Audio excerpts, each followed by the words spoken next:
यार सबसे पहले होता है हमारे पास जब आईसीएसबी सेंटर में एंटर होते हैं ना हम लोग, तो डॉक्यूमेंट्स तो अपने साथ पूरे लेके जाना, जितने भी ओरिजिनल डॉक्यूमेंट्स वगैरह हैं वो डीएमसी ले जाना, मैट्रिक की भी, और एफएससी की, अगर एफएससी की तो अवेलेबल नहीं होगी तो फर्स्ट ईयर वाली ले जाना स्क्रीनशॉट्स। अटेस्ट का चेक कर लेना, अगर लिखा हुआ ना उसके ऊपर कि अटेस्ट करा कर लाने हैं तो बेशक अटेस्ट करवा के लेके चले जाना, लेकिन मैंने तुम्हें बताया था एक एक कॉपी लेके जाना, ठीक है। डीएमसी की भी एक फ़ोटो कॉपी लेके जाना, सीएनआईसी की 2-3 फ़ोटो कॉपीज़ ले जाओ, ठीक है। बे फॉर्म की ज़रूरत नहीं है क्योंकि सीएनआईसी ऑलरेडी साथ है। एफआरसी की कॉपी ले जाओ साथ, अगर है तो बनवाई होगी मेरे ख्याल से एफआरसी तुमने भी, तो एफआरसी की कॉपी साथ ले जाओ, ठीक है। साथ डोमिसाइल भी ले जाना, और ये बाकी डॉक्यूमेंट्स अगर मैं कोई मिस कर दूं तो वो लिखे होंगे कॉल लेटर के ऊपर, ठीक है। तो कॉल लेटर जब डेट आएगी तुम्हारी उसके 1-2 दिन बाद कॉल लेटर भी पहुंच जाएगा। तो जब डॉक्यूमेंट्स वगैरह सारे हो जाएं तुम्हारे पास तो उसके बाद अपनी चीज़ें वगैरह पूरी कर लेना, ठीक है। मैं तुम्हें बता रहा था ना आज भी कि वहाँ पर चीज़ें जो हैं वो 3-4 बार चेक होंगी, तुम्हारे कपड़े वगैरह भी चेक हो जाते हैं एसएसबी गुजरांवाला में ख़ास तौर पे, कि बच्चे पूरे लाए हैं कि नहीं लाए। तो वो सारी चीज़ें घर से चेक करके जाना, वहाँ पे इशू बनता है फिर। तो जब एंटर हो गया आईसीएसबी सेंटर के अंदर तो तुम लोग की रजिस्ट्रेशन वगैरह करेंगे उधर, जो एंट्री उन्होंने करनी होती है। तो उसके बाद ही तुम लोग को लेकर जाएंगे तुम्हारे रूम्स के बाहर, सामान रखोगे तुम लोग अपने रूम्स के बाहर। तो वो चाचा तुम लोग को बोलेगा अपने कपड़े वगैरह दो जो प्रेस करवाने हैं, कपड़े दोगे प्रेसिंग के लिए, ठीक है। साथ वो बोलेगा कि अपने पेन्स वगैरह ले लो, ठीक है। ज़्यादा कुछ नहीं लेना, सिर्फ 2 पेन ले लो, 2 ब्लू बॉल पॉइंट्स, ठीक है। जेल पेन मत लेके जाना, जेल पेन की पाबंदी होती है, ठीक है। सिंपल ये जो सिंपल पियानो के नॉर्मल बॉल पॉइंट्स होते हैं वो ले जाना, जेल पेन मत लेके जाना, जो जेल फ्लो वगैरह होते हैं वो मत लेके जाना, ठीक है। तो ये 2 पेन्स ले लेना साथ, ठीक है। और जो प्रेसिंग होती है ना कपड़ों की, उसमें शलवार कमीज़ लाजमी दे लेना, और अपनी एक ड्रेस पैंट और ड्रेस शर्ट दे देना, क्योंकि गर्मियाँ तो ड्रेस पैंट ड्रेस शर्ट पहनो, ठीक है। इंटरव्यू के लिए बेशक कोट पहन लो, लेकिन जो जीटीओ के डेज़ होंगे उसके लिए तुम्हें मैं सजेस्ट ये करूँगा कि फॉर्मल ड्रेस पहनो, ठीक है। फॉर्मल पैंट और फॉर्मल शर्ट। तो पेन्स वगैरह ले जो, ठीक है। जो प्रेसिंग वाला जो होगा वो चार्जेस इसके काटेगा मेरे ख्याल से 50 रुपये है पर जोड़ा, 40 के 50 रुपये है, ठीक है। तो इतना वो लेगा तुम लोगों से सूट के हिसाब से। तो उसके बाद वो तुम लोग को ले जाएगा जौहर हॉल, ठीक है। गुजरांवाला में भी जौहर हॉल है और इधर मलीर में भी जौहर हॉल है, बल्कि हर जगह जौहर हॉल ही है।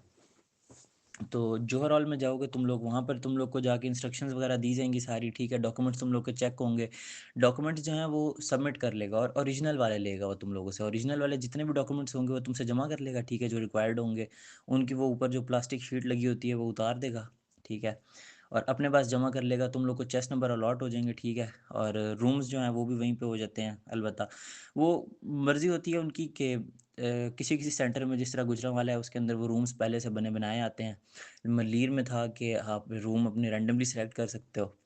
तो अगर तो गुजरांवाला जाते हो तुम्हारी गुजरांवाला बनेगी, तो उसमें जब जाओगे तो तुम्हारे रूम्स भी साथ ही अलॉट हो जाएंगे। तो वहाँ पे होगा ऐसा, जो तुम्हारे पिछले जिन 10 चेस्ट नंबर्स के साथ तुम्हारा ग्रुप बन रहा होगा ना, उनके साथ तुम्हारी ग्रुप फ़ोटोज़ भी हो जाएंगी, फिर रूम वालों के साथ अलग ग्रुप फ़ोटोज़ होंगी, ठीक है। इसके बाद ये तुम लोग को बताएगा कि तुम्हारे आगे 4 फॉर्म्स पड़े हुए हैं सेम टू सेम। अब मैंने सुना है कि वो एक फॉर्म फिल करना होता है हम आप लोगों ने। तो जब फॉर्म वगैरह तुम लोग देखोगे तो सेम टू सेम वो चारों फॉर्म्स एक जैसे होंगे, ठीक है। तो पहला फॉर्म जो है वो बिल्कुल तुम लोग को ना ए टू जेड पहली लाइन से लेकर आखिरी लाइन तक खुद बता बता के फिल कराएगा, ताकि कोई मिस्टेक ना हो जाए। तो इसके बाद जब तुम लोग पहला फॉर्म फिल कर लोगे ना, फुल डिटेल्ड अच्छे तरीके से खूबसूरत राइटिंग से फिल करना, क्योंकि 4 फॉर्म्स होते हैं तो चारों ऑफिसर्स के पास जाते हैं, ठीक है। पहला जाएगा तुम लोग का साइक के पास, दूसरा चला जाएगा जीटीओ के पास, तीसरा डिप्टी के पास, और चौथा चला जाएगा प्रेसिडेंट के पास। तो इनमें से फिर ये रिकॉर्ड में भी रख लेते हैं एक, ठीक है, आईसीएसबी का जो रिकॉर्ड होता है। तो इसके बाद अगले 3 फॉर्म्स जो होंगे वो पहले फॉर्म को देख के फुल स्पीड से कॉपी कर लेना, जितना जल्दी कर लो उतना बेहतर है, क्योंकि वो काम शाम बहुत होता है उस दिन ना, फॉर्म एक नहीं होता, काफ़ी कुछ ज़्यादा ही होते हैं। तो वो फॉर्म जल्दी जल्दी से फिल कर लेना, लेकिन सुना है मैंने कि एक फॉर्म हो गया, सिर्फ एक फॉर्म फिल करोगे, खैर। तो उससे अगला फिर तुम लोग को वो देगा, तुम्हारे आगे ना एक लिफाफा पड़ा होगा बड़ा सा, उस लिफाफे के ऊपर भी तुम लोग से थोड़ी बहुत इंस्ट्रक्शंस लिखवा लेंगे, name, father name, phone number, और जो तुम लोग का एड्रेस वगैरह है, पोस्टल एड्रेस लिखना है जहाँ पे तुम अपना आईसीएसबी रिकमेंडेशन लेटर मंगवाना चाहते हो इंशाल्लाह। तो वो वाला लिखना है, ठीक है। बेशक बुक यूनिट लिख दो या घर का एड्रेस लिख दो, वो आ जाएगा। तो उसी लिफाफे के अंदर तुम लोग के जो ओरिजिनल डॉक्यूमेंट्स इन्होंने लिए होंगे वो भी आ जाएंगे, और साथ रिकमेंडेशन लेटर या नॉट रिकमेंडेशन लेटर जो हुआ वो साथ आ जाएगा। तो ये जो फॉर्म वगैरह फिल करोगे इसके अंदर कुछ चीज़ें ये लोग पूछते हैं। अपना टीसीसी का रोल नंबर याद रख लेना, ठीक है, जो इनिशियल का था वो याद रख लो। और इसके अलावा अपने मैट्रिक का रोल नंबर, एफएससी का रोल नंबर, पार्ट 1 पार्ट 2 दोनों का याद रख लो, लेकिन लिखना वहाँ पे एफ पार्ट 2 का ही है। तो इन दोनों के याद रख लेना रोल नंबर्स, क्योंकि वहाँ पे फॉर्म्स के अंदर लिखने हैं। और अपनी हाइट और वेट याद कर लो, ठीक है, अभी कहीं से करवा लो, बेशक मेडिकल इनिशियल मेडिकल में हुई होगी, याद होगी तुम्हें, तो वो भी साथ याद करके जो ये लिखनी है वहाँ पर। अपनी ईमेल तुम लोग से वो लिखवाएंगे, और इसके अलावा वो लिखवाएंगे कि अगर तुम रिकमेंड हो जाते हो तो अपना जो फाइनल मेडिकल है वो कौन से सीएमएच से कराओगे, जो नियरेस्ट होता है। तो चूज़ कोई भी कर सकते हो, लेकिन वो फिर ज़ाहिर है अपना करीबी करते हैं, तो तुम तो सीएमएच खारियाँ सेलेक्ट करोगे, तो वो सिलेक्ट कर लेना। इसके अलावा अपनी हॉबीज़ और हाँ, हॉबीज़ तुमसे इसी में लिखवाएंगे, ठीक है, इसी वाले फॉर्म में भी लिखवाएंगे, और उसमें जो साइक वाला फॉर्म होगा उसमें अलग से मेरिट डीमेरिट्स वगैरह भी होंगी, ये सारी चीज़ें होंगी। तो ये वाले फॉर्म्स फिल कर लिए, इसके बाद तुम्हें एक दिया जाएगा पर्सनल इन्फॉर्मेशन क्वेश्चन PIQ, वो एक सिंगल शीट होगी, ठीक है, सिर्फ एक ही साइड पे उसके ऊपर लिखा होगा, और वो भी सेम टू सेम इससे मिलता जुलता फॉर्म होगा, उसमें बस 19-20 का फ़र्क है, कुछ एक दो चीज़ें शायद एक्स्ट्रा होंगी, वो तुम लोग फिल करोगे, ठीक है। उसके बाद ये एक आएगी, वो जो मैं तुम्हें बता रहा था कि कह लो एक किस्म का किराया देते हैं ये 1996 के हिसाब से, तो वो वाला उसका एक छोटा सा फॉर्म फिल करवाएंगे, वो 3-4 लाइनों का होता है वो। और इसके अलावा फिर बाद में आएगा साइकोलॉजिस्ट, ठीक है, जब ये सारे फॉर्म्स फिल कर लोगे तो एंड पे आएगा साइकोलॉजिस्ट, वो तुमसे अपना फॉर्म फिल करवाएगा। अब वो साइक की मर्जी है, वो दिन में बुलाए रात में बुलाए, गुजरांवाला में उसने रात 10 बजे उठा के बुलाया था, उस दिन बारिश हुई थी, शॉर्ट सर्किट हो गया था, बच्चे बच्चे सो रहे थे, उसने सोते सबको जगा के रात को 10 बजे ले जाके फॉर्म फिल करवाया था। तो साइक के फॉर्म बहुत इंपॉर्टेंट है, उसके लिए मैंने तुम्हें चीज़ें कुछ बताई थी, वो लाजमी तैयार करो, वो बहुत इंपॉर्टेंट चीज़ें हैं, जिस तरह मेरिट्स डीमेरिट्स बताए थे, अपने भी अपने फादर के भी। अच्छा, मोस्ट इंटरेस्टिंग थिंग ये है कि जो वो आपसे ना आपके फ्रेंड्स के डीमेरिट्स पूछेगा ही नहीं, क्योंकि एक बड़ी मशहूर मिसाल बयान की जाती है ना कि a man is known by the company he keeps.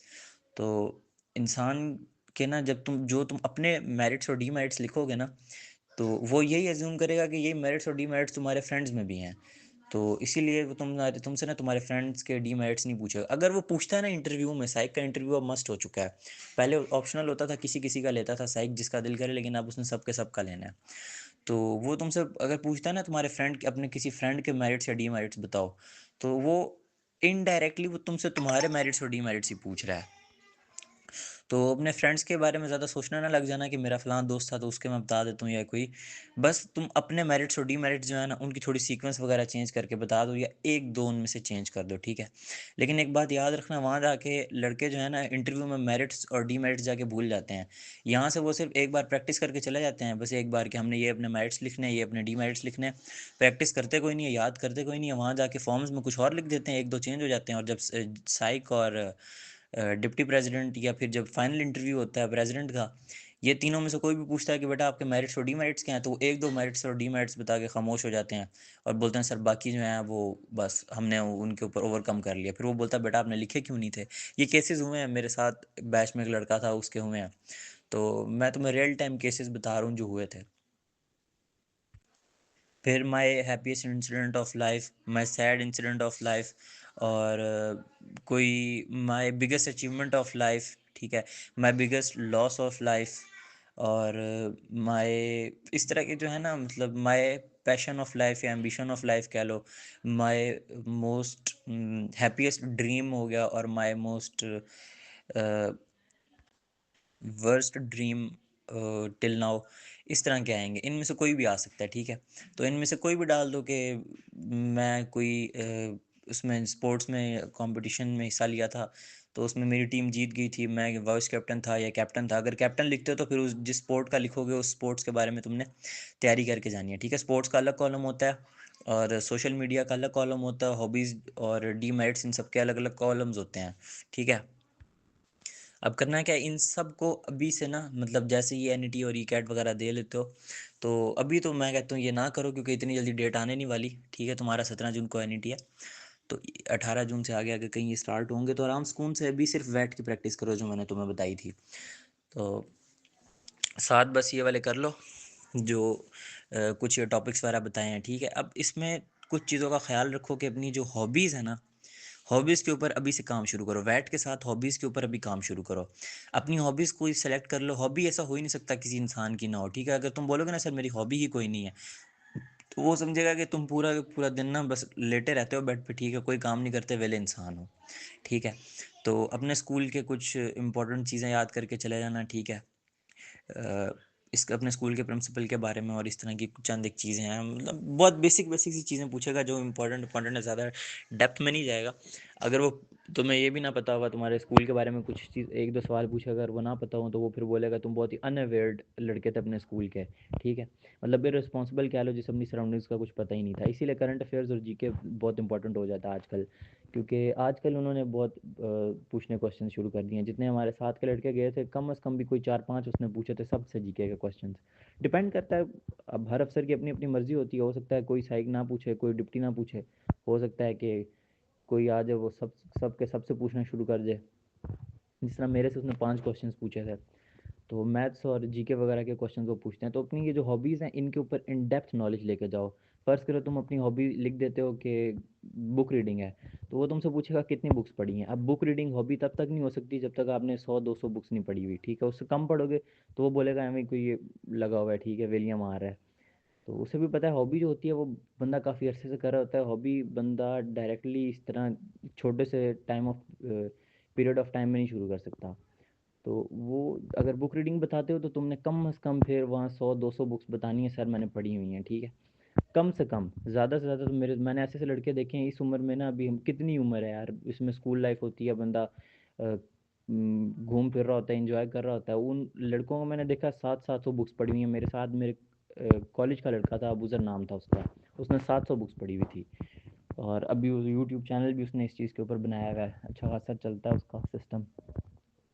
तो ठीक है, जो हॉबी बताओगे उसके ऊपर इन डेप्थ नॉलेज लेनी है। राइटर्स कौन कौन से थे, ठीक है। बुक्स की मैं जो एक जेनर होता है बुक्स का, कैटेगरी जिसको कहते हैं, वो कौन कौन सी है, मैं किस तरह की पढ़ता हूँ, ठीक है। 2-3 बुक्स का वो तुमसे वो पूछ लेगा, शॉर्ट समरी पूछ लेगा। तो ख्याल करना उसको।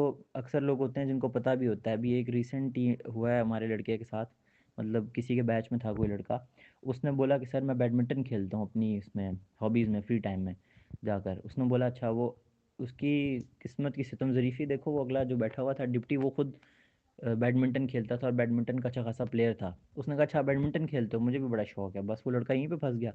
उसने तो हमें बोल दिया था बैडमिंटन खेलता हूँ, कभी गलती से रिजर्व टीम में चला गया होगा कॉलेज की। उसने उससे इतने क्वेश्चंस पूछे, अच्छा बताओ जो हमारे पास शटल होती है उसका डायमीटर कितना होता है, उसकी लेंथ कितनी होती है, ठीक है। हमारे पास रैकेट का जो वो गोल वाला हिस्सा होता है उसकी कितनी होती है डायमीटर, उसकी लेंथ कितनी होती है पूरे की, और नेट की हाइट कितनी होती है, नेट की विड्थ कितनी होती है, और जो हमारे पास पूरी एक फील्ड है वो कितनी होती है। इस तरह के सारे उसने पूछे थे। उसने उसके रूल्स पूछ लिए, बेसिक कुछ भी नहीं आता था उसको। चंद बेसिक सी चीज़ें आती थी उसने वो बता दी होंगी, बाकी वो फंस गया था इस चीज़ में। तो अपनी स्पोर्ट्स स्पोर्ट्स कम से कम 2 लिखो। क्रिकेट लिख दो, क्रिकेट ज़ाहिर है वो सारे बेसिक लिख देते हैं। साथ बेशक फुटबॉल लिख लो या बास्केटबॉल लिख लो, कोई एक लिख लो, ठीक है। अकेली क्रिकेट लिखोगे तो फिर तो वो बोलेगा यार क्रिकेट तो गली में सारे बच्चे खेल रहे होते हैं, उनमें से कुछ आगे चले जाते हैं, कुछ नहीं खेल पाते सही। लेकिन क्रिकेट, अकेली क्रिकेट नहीं लिखनी। अकेली बेशक वॉलीबॉल लिख दो, फुटबॉल लिख दो, बास्केटबॉल लिख दो, हॉकी लिख दो, लेकिन अकेली क्रिकेट नहीं लिखनी, ठीक है। इसलिए मैं कहता हूँ 2 कॉम्बिनेशंस बना लो, ठीक है। कोई भी एक स्पोर्ट्स, वॉलीबॉल, फुटबॉल या कोई भी, साथ क्रिकेट को डाल लो, ठीक है। क्रिकेट के बारे में बेशक इतना नॉलेज ना हो, बस इतना पता हो कि लास्ट वर्ल्ड कप अभी कौन सा चल रहा था, ठीक है। पाकिस्तान जो है किस टीम के साथ खेला था अभी, कहाँ पाकिस्तान जाके वो खेल रही है पाकिस्तानी टीम, ठीक है। और जीती कौन सी थी आखिरी। फिर ये जो रिसेंटली जितने भी हुए हैं, अपना वो पेरिस वाला ओलंपिक हुआ था उसमें क्रिकेट थी कि नहीं थी, ये सारी इस तरह की चीज़ें पूछते हैं। और 2-3 क्वेश्चंस मज़ीद अगर उसने पूछ भी लिए इन डेप्थ में जाके कि 1992 का वर्ल्ड कप कौन जीता था और उससे पिछला कौन जीता था, ठीक है। इस तरह के क्वेश्चंस वो पूछेगा, ठीक है। वो बहुत रेयर केस होता है जब वो तुमसे पूछे बॉल का डायमीटर बताओ, बैट की लेंथ बताओ, पिच की लेंथ बताओ। ये सारी चीज़ें बहुत रेयर केस होती हैं, लेकिन बेहतर है अगर तुम इतना टाइम मिलता है तो पढ़ के चले जाओ, अदरवाइज़ इतनी इन डेप्थ में नहीं जाएगा वो। अगर वो क्रिकेट खेलता हुआ तो वो बैडमिंटन वाले की तरह सही इन डेप्थ में जा सकता है, लेकिन हर बार ऐसा होता नहीं है। ठीक है, तो ये चीज़ें मेन थी जो एक फॉर्म फिलिंग से रिलेटेड। अच्छा, फॉर्म फिलिंग से ही आपका सारे इंटरव्यूज़ होते हैं। मैंने तुम्हें बताया था ना, वो जो साइकोलॉजिस्ट है वो चंद बेसिक से क्वेश्चंस पूछने के बाद कहता है कि अच्छा, अब मैं आपसे क्वेश्चंस पूछूंगा, जो आपने सेंटेंसेस में लिखे हुए थे वो मुझे बताना शुरू करो। वो बोलता जाएगा कि ये तुमने लिखा हुआ है, तुम बताओगे जी सर मैंने इसलिए लिखा था, और इससे वो तुम्हारी मेंटेलिटी को जज कर लेगा और वहीं से रिकमेंड नॉट रिकमेंड वो लिख देगा। ठीक है, उसके लिए कौन सी मुश्किल काम है, बस जैसे उसको शक हुआ तुम ठीक नहीं हो, फ़ौरन उसने स्टैंप उठा के स्टैंप लगा देना है। ठीक है, तो बहुत ही मोहतात रहना है इन सारी चीज़ों में, बहुत ख्याल से फॉर्म फिलिंग करनी है, बहुत ही ध्यान से तुमने अपनी हॉबीज़, अपनी स्पोर्ट्स और अपने मेरिट्स और डीमेरिट्स सेलेक्ट करने हैं। ठीक है, इन सब चीज़ों के लिए मैंने तुम्हें वो चैनल बताया था ऑनलाइन दरसगाह, उसको फॉलो कर लो, और उसकी वो प्लेलिस्ट है एसएसबी की, कोई 164 वीडियोज़ हैं। ठीक है, जान लगा दो, सारी देख लो। कंफर्म बात है, अगर किस्मत में कोई अल्लाह ताला ने बेहतरी ना सोची हुई ना, तो फिर पक्का ठक्का तुम इसमें हो जाओगे, कोई चीज़ नहीं रोक सकती। उसकी प्लेलिस्ट छान लो, पूरी की पूरी छान लो। ठीक है, जब तक किस्मत में कोई मसला ना हुआ ना, कंफर्म रिकमेंड हो। तो इसके साथ साथ फॉर्म फिलिंग में कोई कटिंग मत करना। ठीक है, वहाँ पे अगर कुछ गलती, पहली बात गलती करनी ही नहीं है। ठीक है, बिल्कुल मोहतात होकर लिखो। अगर तुमने कटिंग कर दी तो वो फिर वो केयरलेसनेस कहा जाता है इसमें। ठीक है, ये मैं तुम्हें इसलिए सारी चीज़ें खुद से नहीं बता रहे, हमारे पास साइकोलॉजिस्ट आए थे 2-3 जो आईएसएसबी में सर्व कर चुके थे और रिटायर हो गए थे या कहीं और पोस्ट हो चुके थे, उन लोगों ने हमें ये सारी बातें बताई थी। ठीक है, अगर कटिंग करते तो उससे केयरलेसनेस कहा जाता है कि बच्चे का ध्यान कहीं और था। ठीक है, और ये इररिस्पॉन्सिबल और ये वो इस तरह की सारी चीज़ें आ जाती हैं। ठीक है, तो इससे बहुत नेगेटिव इम्पैक्ट पड़ेगा, तो सारी चीज़ें ठीक लिखो। ठीक है, अच्छा, वो उसमें एक सैलरी का आता है पोर्शन, सैलरी पे ध्यान करना। ठीक है, वो 2-3 जगह सैलरी पूछेगा। ठीक है, तो सैलरी अपनी जो फादर की सैलरी अलग पूछेगा, मदर की सैलरी अलग पूछेगा, अगर कोई भाई बहन जॉब कर रहे हैं उनकी सैलरी अलग पूछी हुई होगी, और इसके बाद फिर टोटल फैमिली इनकम अलग पूछी होगी। और ये टोटल फैमिली इनकम से मुराद ये है कि अगर तुम्हारे फादर जॉब करते हैं वो वाली, प्लस तुम्हारी मदर की इनकम, प्लस तुम्हारी सिस्टर या ब्रदर की इनकम, प्लस जो तुमने अगर कोई अपनी शॉप रेंट पे दी हुई है या अपना कोई घर रेंट पे दिया हुआ है, अपनी कोई ज़मीनें हैं जिनसे कोई रेंट आ रहा है, ये सब प्लस करके फैमिली इनकम है। ठीक है, अब हमारा एक सीनियर था, अब्दुल आरिफ नाम था उसका, वो इस चीज़ में फंस गया था। उसने क्या किया कि उसने अपने अब्बू की इनकम बता दी कि 90,000 है, तो वो कोई इसी तरह जॉब कर रहे थे नॉर्मल सी 90,000। उसने बोला सर वो है जॉब है, उसने नीचे लिख दिया फादर की, मदर की इनकम भी कोई नहीं है, ब्रदर सिस्टर की इनकम भी कोई नहीं है। ठीक है, और एंड पे जब हाउस वाला वो साथ था तो उस पे हाउस में भी उसने लिख दिया कुछ भी नहीं है। जब एट एट द एंड वो लिखा हुआ ना कि टोटल फैमिली इनकम कितनी है, उसने वो 1 लाख कोई 20-30 हज़ार लिख दी। तो अब ऊपर तो उसने लिखा हुआ था कि फादर की 90 है और किसी की सैलरी है नहीं, तो फैमिली इनकम एक 20-30 कैसे बन गई, 1,20,30,000। तो वो यहाँ पे इंटरव्यू में फंस गया। अब एक फॉर्म में उसने ये लिखा, उसने बाकी तीनों में भी यही छाप दिया, तो मतलब चारों के चारों फॉर्म्स में उसने गलती कर दी। तो अब वो चारों बंदों के पास फॉर्म गया, तो उससे साइक ने भी ये क्वेश्चन किया था और उससे डिप्टी प्रेसिडेंट ने भी क्वेश्चन किया था कि आपकी फैमिली इनकम यहाँ पे इंक्रीज़ कैसे हो गई, और तो कोई चीज़ आ नहीं रही। फिर उसने कहा sir it's my mistake, rent आता है हमारे, हमें एक हम लोगों ने फ्लैट दिया हुआ है। तो इस पे उसका नेगेटिव इम्पैक्ट पड़ा होगा, जाहिर है, कंफर्म बात है। तो इन चीज़ों का बहुत ख्याल रखना फॉर्म फिलिंग में। फॉर्म फिलिंग यार बहुत लंबी चीज़ है, इसके ऊपर एक अलग से वॉइस नोट अगर बन सका ना तो वो बनाएंगे। बल्कि इससे बेहतर है तुम वो ऑनलाइन दरसगाह वाले की वीडियो देखो, फॉर्म फिलिंग कैसे करनी है। वो ओरिजिनल आईएसएसबी वाला फॉर्म है उसके पास, वो फिल करके दिखाएगा। और वो फॉर्म मेरे पास पड़ा हुआ है ओरिजिनल, मैं तुम्हें भेजूंगा अभी थोड़ी देर बाद ना। तो सारी चीज़ें बड़े ध्यान से फिल करनी है। अब ये तुम्हारी फॉर्म फिलिंग पूरी की पूरी डन हो गई है, इंक्लूडिंग साइकोलॉजिस्ट का जो फॉर्म है। ठीक है, उसका फॉर्म वो खुद खड़े हो के ना बार बार वार्निंग देगा, इस चीज़ में गलती मत करना। ठीक है, तो जैसा जैसा वो बोलेगा साइक का फॉर्म वैसे वैसे फिल करना है। इसी में फिर वो तुमसे तुम्हारे मेरिट्स और डीमेरिट्स और वो हैप्पीएस्ट और सैड इंसिडेंट वाली वो सारी चीज़ें जो भी है वो लिखवा लेगा। अब इसी में ना वो तुम्हें बताएगा कि जो मेरिट्स और डीमेरिट्स हैं ना, वो आपने इस सेंस में लिखने हैं कि दो लड़के खड़े हुए हैं। ठीक है, अब एक आपका दोस्त है, एक आपका ओपोनेंट है। आपका ओपोनेंट जो है वो आपकी बुराइयां कर रहा है कि नहीं यार ये जो साथ है ना इसमें ये फॉल्ट्स हैं। ठीक है, ये इसके डीमेरिट्स हैं, इन चीज़ों में ये लैग करता है। लेकिन आपका जो फ्रेंड है ना, वो आपको जस्टिफाई कर रहा है, आपकी साइड ले रहा है कि नहीं यार अगर उसमें ये खामी है तो उसमें ये खूबी भी है, वो इस बार से बहुत अच्छा है। ठीक है, तो वो चीज़ें तुमने लिखनी है। अब उसमें वो तुम्हें ऑप्शन देगा कि चाहे तुम बेशक इस तरह लिख दो कि अली मेरा दोस्त है और अहमद मेरा ओपोनेंट है, तो ये दो आपस में बातें कर रहे हैं, ठीक है, अलीज़ पॉइंट्स और अहमद पॉइंट, बेशक इस तरह लिख दो, या फिर सिंपल तुम हेडिंग दो मेरिट, दूसरी साइड पे डीमेरिट्स, और नीचे पाँच पाँच पाँच लिख दो, ठीक है, 5 मेरिट्स लिखो और 3 डीमेरिट्स लिख दो, 3 के 4 डीमेरिट्स इक्वल मत लिखना मेरिट्स के। तो ये सारी चीज़ें लिख देना। इसके अलावा फादर के मेरिट्स और डीमेरिट्स, फादर के मैंने तुम्हें बताया था मेरिट्स जो हैं वो मेरिट्स ढूंढ लो फादर के जो हैं। डीमेरिट्स पे तुम उसको बोल दो कि सर हमारे फादर पूरी कोशिश करते हैं कि वो हमारे सामने कोई भी ऐसी चीज़ ना करें जो उनके डीमेरिट्स को अपने अपने वो डीमेरिट्स को हमारे सामने कवर करने की कोशिश करते हैं, हमारे सामने आने नहीं देते। क्योंकि बच्चे जो होते हैं वो अपने पेरेंट्स को देख के ऑटोमेटिकली ना ग्रूम हो रहे होते हैं अपने पेरेंट्स की एक्शंस को देखकर। तो मेरे फादर मेरे लिए रोल मॉडल हैं, तो उन्होंने हमारे सामने कोई ऐसी चीज़ की नहीं है। हाँ, अलबत्ता एक चीज़ है कि वो स्मोकिंग करते हैं, ठीक है, या ये बता दो कि सर वो शॉर्ट टेम्पर्ड हैं। इससे ज़्यादा तो कोई मत बताना, कोई है भी सही तो, ठीक है। स्मोकिंग भी बोलना सर अब उन्होंने बहुत कम कर दी हुई है, क्योंकि हमने एज अ फैमिली हम लोगों ने उनको थोड़ी सी समझाया वगैरह था, हमने थोड़ा सा प्रेशर डाला, ठीक है, मेरे अंकल्स ने भी और मदर ने और हम सारे भाई बहनों ने कि प्लीज़ छोड़ दें, हेल्थ के लिए इन डेंजरस। अब तो ये सारी चीज़ें करके हमने उनकी स्मोकिंग कम करा दी। अब वो ओकेजनली करते हैं अगर वो पूछता है स्मोकिंग ज़्यादा ज़्यादा करते हैं कि नहीं, ठीक है, वरना बिल्कुल शॉर्ट सा बताओ, ठीक है, इतना सा बताओ सर मेरे फादर जो हैं वो जो मैंने पहले बताया कि हमारे सामने अपने मेरिट्स वो डीमेरिट्स को आने नहीं देते, ये सारी चीज़ें बता के एंड पे बोल दो सर बस स्मोकिंग करते हैं, इतनी सी चीज़ है उनकी। इससे ऊपर मत बताना कि वो कम कर गए हैं या ज़्यादा करते थे, कब शुरू की। जब वो पूछे कि अब ज़्यादा करते हैं कि नहीं करते, कब शुरू की थी, सिर्फ टू द पॉइंट आंसर देना है, ठीक है, ज़्यादा बताओगे वो ज़्यादा उस चीज़ के अंदर से चीज़ निकालता जाएगा, ठीक है। तो पूरी कोशिश करनी है जितना शॉर्ट आंसर दे सकते हो, लेकिन वो टू द पॉइंट आंसर हो, ठीक है, उसको समझ आ जाए कि आप कहना क्या चाह रहे हो, ठीक है। और अपना इंट्रोडक्शन बहुत ही खूबसूरत सा छोटा सा, ठीक है, एक तैयार करके जाना। वो मैं तुम्हें उसका फॉर्मेट भेजूंगा, मेरे पास लिखा हुआ है और वो बहुत ही अच्छे तरीके से लिखा हुआ है, ठीक है। ये सारी चीज़ें, इन सब चीज़ों का तुमने ख्याल रखना है। ये तुम्हारी फॉर्म फिलिंग जो है ना ये डन हो गई है, ठीक है। इसके बाद साइकोलॉजिस्ट तुम्हें देगा एक ऐसे का टॉपिक, तुमने ऐसे लिखना है, ठीक है। अब ऐसे जब वो तुम्हें देगा तो तुम्हें ऐसे का मैंने पैटर्न बताया था, सबसे पहले कोई भी कोट लिख दो उस ऐसे के टॉपिक से रिलेटेड जो भी है, ठीक है।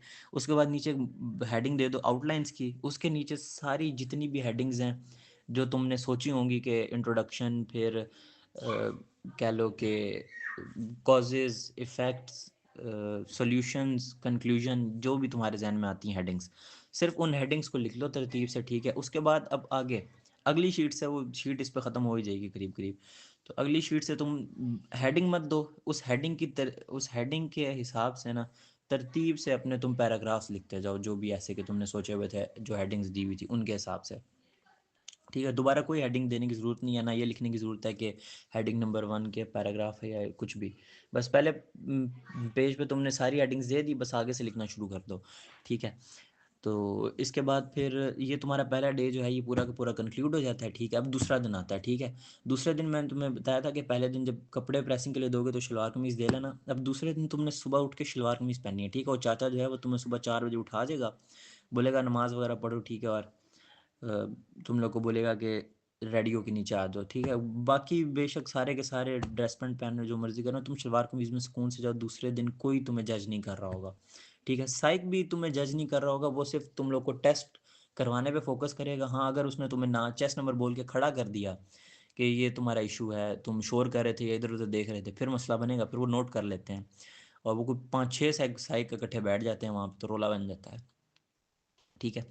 तो बड़े इत्मीनान और सुकून से खामोश रहना है, ठीक है। वहाँ कोई दोस्त हुआ भी तो उसको समझा दो भाई टेस्ट के बाद बात करेंगे, जोहर हॉल के अंदर जाके बात नहीं करनी। अगर साइक आ जाता है, साइक से पहले वो स्टाफ वगैरह जो मर्जी कहते हैं फ़र्क नहीं पड़ता, ठीक है। तंग उन्हें भी नहीं करना, वो ऊपर रिपोर्ट कर देते हैं।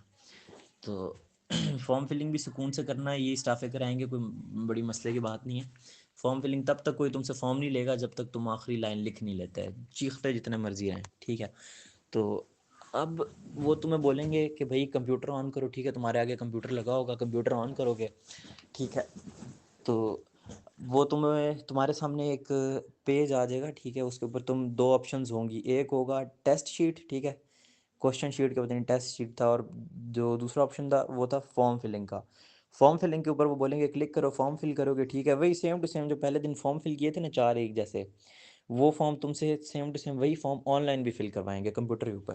फिर वो फॉर्म तुम दोबारा कंप्यूटर के ऊपर फिल कर दो, उसके ऊपर काफ़ी ज़्यादा चीज़ें पहले से फिल हुई होंगी, बस कुछ चीज़ें चेंज होंगी। ये वही फॉर्म होगा जो तुमने इनिशियल में भी रजिस्ट्रेशन के लिए फिल किया था ना, वही फॉर्म दोबारा तुम्हारे सामने खुल जाएगा जो तुमने उस टाइम फिल किया हुआ था, बस कुछ चीज़ें उसमें तुम दोबारा डालोगे, एडिट करोगे। तो यहाँ से तुम्हारी फॉर्म फिलिंग भी हर तरह की कंक्लूड हो गई। अब इसी जैसे ही तुम इसको डन करोगे, अगली शीट खुल जाएगी तुम्हारे आगे कंप्यूटर के ऊपर ही, उसके ऊपर लिखा होगा पी। अब हर हो सकता है सीक्वेंस चेंज हो जाए, हो सकता है पहले मैकेनिकल एप्टीट्यूड आ जाए, लेकिन होगा ऐसा कि पहले ओपीआई की शीट खुलेगी तुम्हारे सामने, ठीक है, उसके ऊपर 45 वो होंगे, ओपीआईज होंगे, ठीक है, ऑफिसर पर्सनैलिटी इंक्वायरीज होता है, 45 होंगी, उसके अंदर वो स्ट्रांगली एग्री, एग्री, डिसएग्री और ये सारी वाली ना। तो इनकी प्रैक्टिस बेशक कर लो, ना करो, ना ही करो, टाइम ज़ाया करने वाली बात है। अगर आइडिया नहीं है तो फिर बेशक 10-12 एमसीक्यूज इसके कर लो। तो ये होंगी 45। जैसे ही इनको डन करके नेक्स्ट करोगे, इनकी टाइमिंग होगी, टाइम का ख्याल रखना, टाइम मैनेज नहीं होता, हमारा ध्यान कहीं और होता है तो टाइम निकल जाता है, ऑटोमेटिकली स्क्रीन बंद हो जाएगी तो फंस जाओगे, ठीक है। तो इसके बाद अगली शीट होगी, वो होगी मैकेनिकल एप्टीट्यूड टेस्ट की, वो 30 मिनट में तुमने 50 करने होंगे, ठीक है। वो भी डन जैसे ही करोगे तो उससे अगली आ जाएगी हमारे पास दोबारा से ओपीआईज़ की, ठीक है। अब यहाँ पे 75 ओपीआईज़ होंगे, मतलब 45 पहले वाले और 75 ये, टोटल 150 ओपीआईज़ होंगे, ठीक है। इसके लिए तुम्हें दिया जाएगा 45 मिनट दिए जाएंगे मेरे ख्याल से, हाँ, इतना एक टाइम दिया जाएगा। तो ये सारे एक दूसरे से रिलेटेड ही होते हैं, ठीक है। जो पहले 45 पूछे होंगे वही घुमा फिरा के दोबारा इन 75 में आ गए होंगे, ठीक है। अगर ये टोटल 150 है ना, तो 150 में से कोई 50-60 तो ये रिपीट हो ही रहे होते हैं, ठीक है। घुमा फिरा के वही चीज़ दोबारा पूछ रहे होते हैं। तो ख्याल करना है ज़्यादा, ठीक है। स्ट्रांगली डिसएग्री जो है वो 1-2 के अलावा लगता ही किसी पे नहीं है, वो तुम्हें खैर आइडिया हो जाएगा, अपनी पर्सनैलिटी के हिसाब से लगा लेना। तो इसके बाद ये तुम्हारा कंप्यूटर वाला सारा टास्क डन हो जाता है, ठीक है। इसके बाद साइक आएगा, ये स्टाफ वगैरह ही करवाएंगे, ठीक है। तो अच्छा, अगर इसमें लाइट चली जाए या फिर तुम्हारा कंप्यूटर बंद हो जाए या कुछ हो जाए ना, उस पर टेंशन नहीं लेनी, ठीक है। जैसे इनिशियल में होता था ना कि कंप्यूटर अगर बंद हो जाता है तो वो दोबारा तुम्हें किसी और कंप्यूटर पर बिठाते थे तो तुम्हारा वहीं से टेस्ट स्टार्ट हो जाता था। यहाँ पे भी वही हिसाब है, टेंशन नहीं लेनी कि स्क्रीन बंद होगी तो टाइम जा रहा है मैट वगैरह में, तो ईजी सीन है, कोई मसला नहीं है। तो जैसे ही ये वगैरह होंगे तुम्हें साइक आ जाएगा, साइक तुम लोग को बोलेगा कि भाई तुम्हारे सामने ये पड़ी हुई हैं शीट्स वगैरह, इसके ऊपर वो तुम्हें पूरी की पूरी इंस्ट्रक्शंस दे देगा कि सबसे पहला टेस्ट कौन सा होगा और सबसे आखिरी टेस्ट कौन सा है, टाइमिंग कितनी कितनी है, सीक्वेंस क्या है, क्या लिखना है, कैसे लिखना है। अब जल्दी से इसको भी कवर कर लेते हैं। सबसे पहला टेस्ट होगा हमारे पास सेंटेंस कंप्लीशन टेस्ट, ठीक है। तुम्हारे आगे पहले से एक पोर्टफोलियो पड़ा होगा, उसके अंदर ब्लैंक शीट्स लगी होंगी, ठीक है। तो अब ब्लैंक शीट वो तुम लोग को बोलेगा कि इसको बंद ही रखो, ठीक है। उसके ऊपर तुमसे तुम्हारा नाम, चेस्ट नंबर, बैच आईडी लिखवा लेगा, ये सब तुम्हें वहीं पे पहले दिन अलॉट हो जाएगा। फिर वो तुम लोग को ना आगे से शीट्स पास करेगा, उसमें अब तुम्हारे पास ना यहाँ पे 4 सेंटेंस कंप्लीशन की शीट्स होंगी, 2 इंग्लिश की, 2 उर्दू की। दोनों में 26-26 सेंटेंसेस होंगे, ठीक है। और 6-6 मिनट में हमने एक-एक शीट फिल करनी होगी। पहले इंग्लिश की आएँगी शीट्स 2, ठीक है, फिर 2 उर्दू की आएँगी बारी-बारी। तो 26-26 होंगे, 6-6 मिनट में लिखने हैं, ठीक है, सुकून से लिखो, ठीक है। इसमें स्किप हो जाते हैं, छूट भी जाते हैं कोई, क्योंकि टाइम मैनेज नहीं होता। 26 लिखने होते हैं 6 मिनट में, वो सोचने में टाइम ले जाते हैं। जैसे सिर्फ़ सिंपल लिखा होगा उर्दू में कि आजकल, तो आजकल में बंदा फिर थोड़ा सोचने में टाइम लेता है, आजकल मैं लिखूँ क्या, आजकल मौसम बहुत अच्छा है, या आजकल मैं घूमने, जो भी बंदा लिख दे बस, ठीक है। इसी तरह इंग्लिश के आ जाएँगे। तो ये तुमने 4 सेट्स पूरे कर लिए, ठीक है, 6-6 मिनट में 26-26, ठीक है। इनको भी बड़े ध्यान से लिखना, कटिंग नहीं करनी, बेशक छोड़ दो, छोड़ने का इतना मसला नहीं है, कटिंग का ज़्यादा मसला है, ठीक है। सबसे पहली चीज़ है, कटिंग के ज़्यादा नंबर मतलब कह लोगे, एक किस्म का सोच लो कि मार्क्स मिलते हैं, ठीक है। कटिंग के ज़्यादा मार्क्स डिडक्ट हो जाते हैं। कटिंग अगर नहीं की हुई तो इसके बाद जो हम लोग राइटिंग के मार्क्स डिडक्ट होंगे। थर्ड नंबर पे आ जाती है कि अगर आपने छोड़ा हुआ तो उसका नेगेटिव मार्क, नेगेटिव अगर उसने कुछ नोट करना हुआ तो करेगा, अदरवाइज़ ये ज़्यादा इशू जो होता है वो इसका होता है कटिंग का, या अगर राइटिंग आपकी बिल्कुल ही गंदी है, पढ़ते हुए उस बंदे को कोई मुश्किल आ रही हो, तो फिर इशू होता है। इन सब चीज़ों का ख़्याल करो, ठीक है। तो इसकी प्रैक्टिस करके जाओ। मैं इसके तुम्हें लाज़मी सजेस्ट करूँगा कि ये सेंटेंस कंप्लीशन की प्रैक्टिस लाज़मी करो, चाहे इंग्लिश है, चाहे उर्दू है। कम से कम भी इनके 10-10 सेट्स की प्रैक्टिस करके जाओ। अभी ना करो, आईएसएसबी से पहले कर लेना, ये एनईटी वगैरह के बाद लाज़मी करना। डेट आने से पहले-पहले इनकी प्रैक्टिस तुम्हारी हो चुकी हो 10-10 सेट की, फ़ायदा हो जाएगा इससे, ठीक है। तो ये कर लिया, इसके बाद तुम्हें वो बताएगा कि भई अब आ जाते हैं हमारे पास वर्ड एसोसिएशन टेस्ट, वैट, ठीक है। अब वो होंगे 100। वो 100 के 100 तुम्हारे सामने ना स्क्रीन पे चलेंगे, ठीक है? बारी-बारी 10-10 सेकंड का टाइम होगा। उन्हीं 10 सेकंड के अंदर तुमने वो वर्ड देखना है, उसके ऊपर सेंटेंस सोचना है और लिखना है, ठीक है? यहाँ पे मैं तुम्हें दोबारा बताऊँगा 2 पेन अपने साथ लेके जाना, जेल पेन मत लेके जाना, क्योंकि यहाँ पे लिखते-लिखते पेन जो है कभी लैग कर जाता है या कभी जो है इंक ख़त्म हो जाती है, कुछ मसला हो जाता है पेन में, ठीक है? तो लेके जाना। साथ एक कोई टिश्यू पेपर या हैंडकरचीफ ले जाना, रुमाल वगैरह। पसीना वगैरह काफ़ी आ जाता है हाथों पे, अगर तुम्हें वो हैंड स्वेटिंग का इश्यू है तो लेके जाओ, लाज़मी लेके जाओ। शीटें ख़राब होती हैं, गर्मी भी तुम्हें पता है आजकल काफ़ी ज़्यादा है, और तब तक तो बहुत हो जाएगी जब तक तुम्हारी डेट आएगी जुलाई में। तो सेफ्टी प्रिकॉशंस हैं, कर लो इनके ऊपर अमल।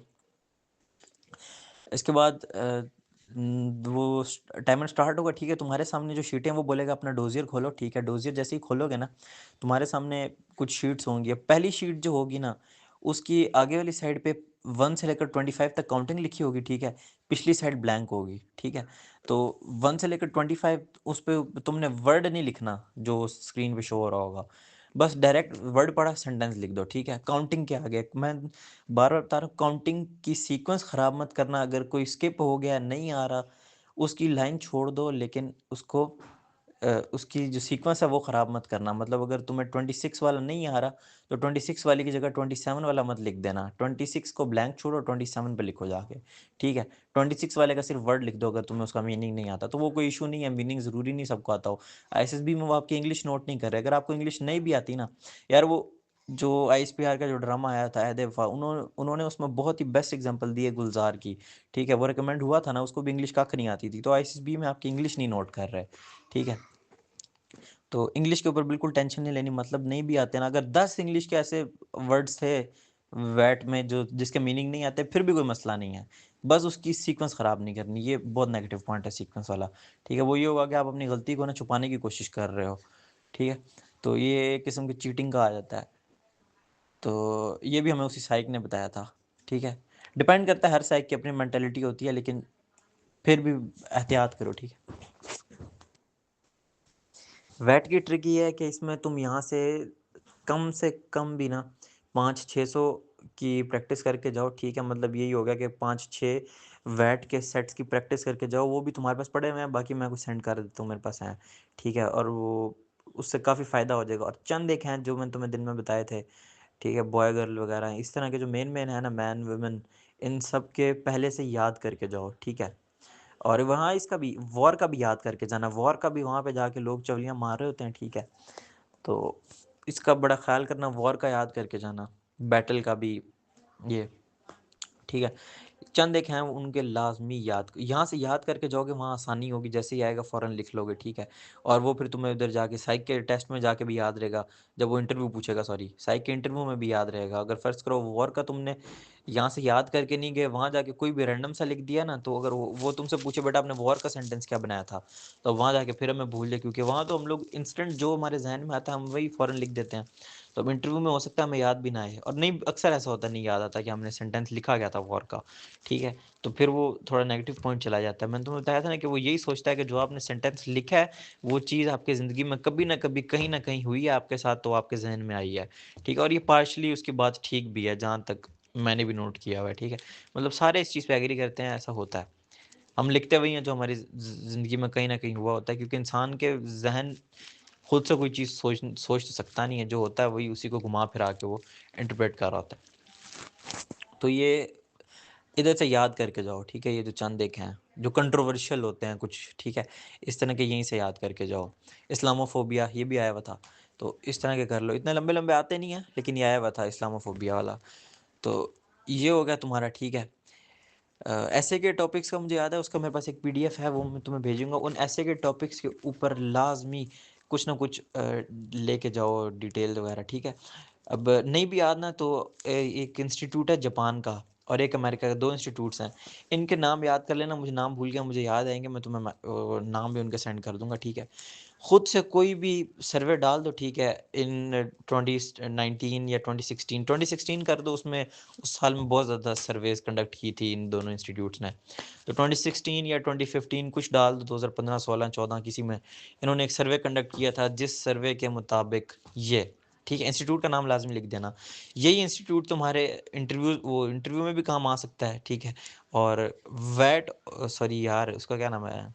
लेक्चरेट और ग्रुप डिस्कशन, इन दोनों में तो बहुत काम आएगा। वहाँ तुम बोलते-बोलते बोल दो, ठीक है? जो भी टॉपिक है ना, उसमें तुम उस टॉपिक के ऊपर अपना थॉट्स डिलीवर करते-करते बीच में डाल दो कि ये जो इंस्टीट्यूट था, इसने इस साल में ये सर्वे कंडक्ट किया और उसके मुताबिक इतने % लोग जो हैं वो इस मर्ज़ का शिकार हैं या इस चीज़ का शिकार हैं या जो भी होगा टॉपिक उसके हिसाब से, ठीक है? वो इंस्टीट्यूट मैं तुम्हें बताता हूँ, मुझे नाम याद भी नहीं है। तो वो उसी इंस्टीट्यूट का रेफ़रेंस दे के ना अपने उसमें डाल देना, अगर तुम्हें कोई स्टैट्स ओरिजिनल में नहीं याद, ठीक है? वरना तो मैं तुम्हें यही सजेस्ट करूँगा कि जो मैं टॉपिक्स भेजता हूँ ना, उनके अंदर से सर्च करो गूगल के ऊपर या चैट जीपीटी के ऊपर कि इसके ऊपर कुछ स्टैट्स मुझे लिस्ट बना के दे दो प्रॉपर। तो स्टैट्स लाज़मन याद करके जाओ, ठीक है? तो ये इससे तुम्हारा ऐसे बहुत प्यारा हो जाएगा, ठीक है? नंबर पूरे के पूरे मिल जाएँगे उसमें। तो वैट की हम लोग बात कर रहे थे, ठीक है? इनमें याद करके चले जाना और वैट का ये हिसाब है, उसमें कुछ छोटे-छोटे सेंटेंसेस होते हैं, बिल्कुल 2-3 वर्ड्स में ख़त्म हो जाते हैं, कुछ थोड़े लंबे भी हो जाते हैं। तो मतलब तुम्हें इतना एक हो जाएगा, अगर तुम 5-10 सेट्स की प्रैक्टिस करके जाते हो ना, तो तुम्हें इतना टाइम मिल जाएगा कि तुम अपना पेन जो है ना, उसको थोड़ा ठीक कर सकते हो और जैसे ही वर्ड्स तुम्हारे सामने आएँगे, तुम बड़ा फ्लुएंटली लिखना शुरू कर दोगे। अभी हाथ जो होते हैं ना, वो अक्सर थोड़े-से वो भी हो जाते हैं, लिखने में स्टार्टिंग में बड़ा मसला होता है। तो इसलिए थोड़ा ख़्याल करके जाओ, वैट जल्दी-जल्दी लिखना होता है, हाथ भी थक जाता है, प्रैक्टिस करके जाओगे बहुत फ़ायदा होगा।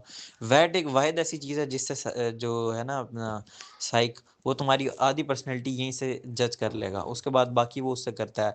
स्टोरी राइटिंग और वो जो सिचुएशन रिएक्शन टेस्ट आज हम दिन में डिस्कस कर रहे थे। वैट हो गया, ठीक है? वैट के बाद इसकी फ़र्दर जो चीज़ें होंगी ना, मैंने कुछ अगर मिस भी की हुई हैं, तो वो तुम्हें उधर से पता चल जाएँगी, ऑनलाइन दरसगाह वाला। तो इससे अगला टेस्ट जो होगा वो होगा हमारे पास स्टोरी राइटिंग का, ठीक है? स्टोरी राइटिंग जो है वो भी सेंड करूँगा, उनके नीचे ऑलरेडी स्टोरीज़ बनी हुई हैं पहले से। तो उनकी स्टोरीज़ भी यहाँ से प्रैक्टिस करके जाओ, स्टोरीज़ लाज़मी प्रैक्टिस करके जाओ, स्टोरीज़ छोड़नी नहीं है, ठीक है? वैट भी अगर छूट जाता है ना, इन केस छोड़ना तो है ही नहीं ना वैट, ठीक है? लेकिन साथ स्टोरी राइटिंग भी लाज़मी, स्टोरी राइटिंग तो यार एक दिन में बैठ के भी तुम सोच सकते हो कि ये सीढ़ियों पे मुँह नीचे करके बैठी हुई है, तो ये क्या सोच रही है, या इसको कोई गम लगा हुआ है, जो मर्ज़ी हुआ है, ठीक है?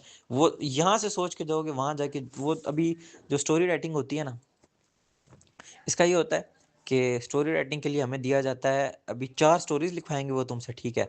और चारों स्टोरीज़ के लिए ना 4-4 मिनट होते हैं। अब वो 4-4 मिनट डिस्ट्रीब्यूट इस तरह होते हैं कि जो स्क्रीन है ना, उसके ऊपर एक तस्वीर आएगी, ठीक है? तो वो तस्वीर तुम्हें उन 4 मिनट का, जैसे वो पिक्चर स्टार्ट होगी, तुम्हारे 4 मिनट का टाइमर स्टार्ट हो जाएगा। पूरे 30 सेकंड के लिए वो पिक्चर स्क्रीन पे रहेगी, फिर गायब कर दी जाएगी, ठीक है? और अगले साढ़े 3 मिनट साइक तुम लोग को बोलेगा कि अब स्टोरी लिखो। जैसे ही साढ़े 3 मिनट खत्म होंगे, साइक बोलेगा ऑलराइट क्लोज योर पेपर्स, ठीक है? दोबारा न्यू पिक्चर आएगी, वो 30 सेकंड देखोगे और अगले साढ़े 3 मिनट तुम उसके ऊपर स्टोरी लिखोगे, इसी तरह अगली 2 भी होगी, ठीक है? मतलब 4 स्टोरीज़ हैं, 4 मिनट में एक-एक लिखनी है, लेकिन उसमें से 30 सेकंड सोचने के दिए जाएँगे पिक्चर को देख के और अगले साढ़े 3 मिनट में लिखना है, ठीक है? इसीलिए मैं कह रहा हूँ यहाँ से याद करके जाओगे ना, मतलब कंसेप्ट बना कर जाओगे कि इसकी मैंने ये स्टोरी लिखनी है, तो वहाँ जैसी इमेज आएगी, मैंने तुम्हें बताया रिपीट होती हैं, कोई न्यू इमेज नहीं लाते हैं। रिपीट ही हो रही होती हैं। तो वो जो पीडीएफ है उसके अंदर काफ़ी ज़्यादा, उसी में से देख लेना।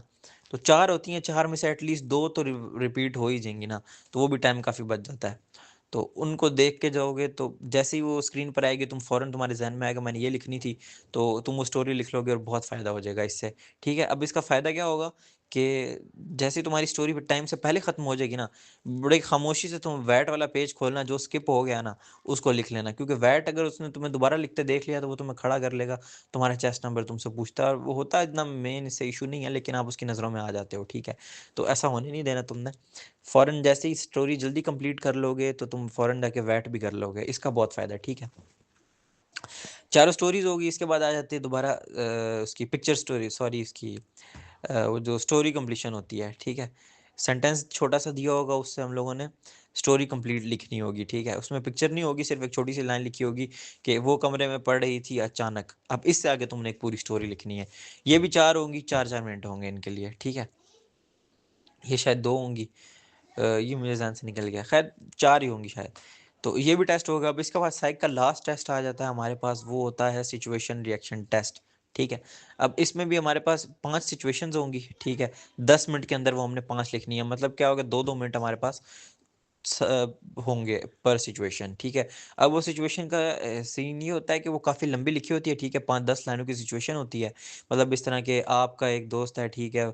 और वो दोस्त जो है वो ट्रिप पर जाना चाहता है, उसके घर वाले राज़ी नहीं हो रहे, तो आपके घर वाले राज़ी हो गए हैं, लेकिन अगर आपके घर वाले उसके घर वालों से बात करते, तो वो मान सकते थे, लेकिन आपकी फैमिली और उसकी फैमिली की आपस में लड़ाई है, तो आप अपनी फैमिली को कैसे कन्विंस करोगे कि वो उसकी फैमिली को मनाएँ, ठीक है? इस तरह इतनी काफ़ी लंबी लिखी होती है।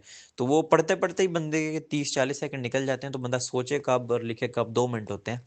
तो इसलिए सिचुएशन रिएक्शन टेस्ट जो होते हैं, ये रिपीट नहीं होते। ये मतलब कुछ रिपीट हो सकते हैं, मतलब अगर 5 हैं, तो 5 में से शायद कोई 1-2 रिपीट हो जाएँ। तो इनके लिए भी प्रैक्टिस देख लो, टाइम बचता है तो कर लो, वरना ये तो वहीं पे ऑन द स्पॉट सोचनी होती हैं। ठीक है, एक्सटेम्परे कह लो इनको। तो ये तुम्हारे साइक टेस्ट सारे के सारे डन हो गए, ठीक है। इसके बाद ये तुम्हें निकालेंगे बाहर और तुम्हारी फ़ोटो-शोटो खींचेंगे, पूरा मॉडल बनाएँगे तुम्हें, ठीक है। तुम्हें महसूस होगा हम आईसीएस भी कम देने आए हैं, मॉडलिंग ज़्यादा करने आए हैं हमें, ठीक है। तो इससे अगला जो स्टेप होगा ये तुम लोग हाँ, इससे अगला ठीक है, तीसरा दिन है आईसीएसबी का जिसको जीटीओ फर्स्ट डे कहा जाता है, ठीक है। अब इस जीटीओ फर्स्ट डे के वाले दिन तुमने उठना है सुबह, ठीक है। चाचा तुम लोग को 4 बजे उठाएगा, नमाज़ पढ़ो, ठीक है। सही रज के दुआएँ माँगो, ठीक है।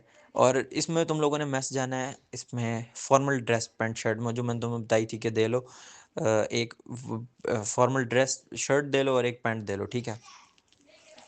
तो वो पहन के जाओ, ठीक है, टाई लगा के जाओ। टाई पिन डिपेंड करता है, गुजरांवाला सेंटर में अलाउड थी और उधर नहीं थी अलाउड, मलीर में अलाउड नहीं है। तो तुम लेकर चले जाओ, अगर पहनने देते हैं तो पहन लेना, नहीं तो कोई मसला नहीं है, बैग में डाल लेना, ठीक है। वो हो सकता है सबमिट भी कर ले, तो देख लो अच्छी लगती है ले जाओ साथ, ठीक है। तुम्हारा गुजरांवाला ही बनेगा, बहुत अच्छी लगती है टाई पिन जो है ना। तो मैं तुम्हें ये सजेस्ट करूँगा, ठीक है, एक ही सिंपल सा कोई 2 पीस खरीद लो, ठीक है। वही उसी को तुम साइक डे के ऊपर, तो साइक डे के ऊपर तो शलवार कमीज़ है।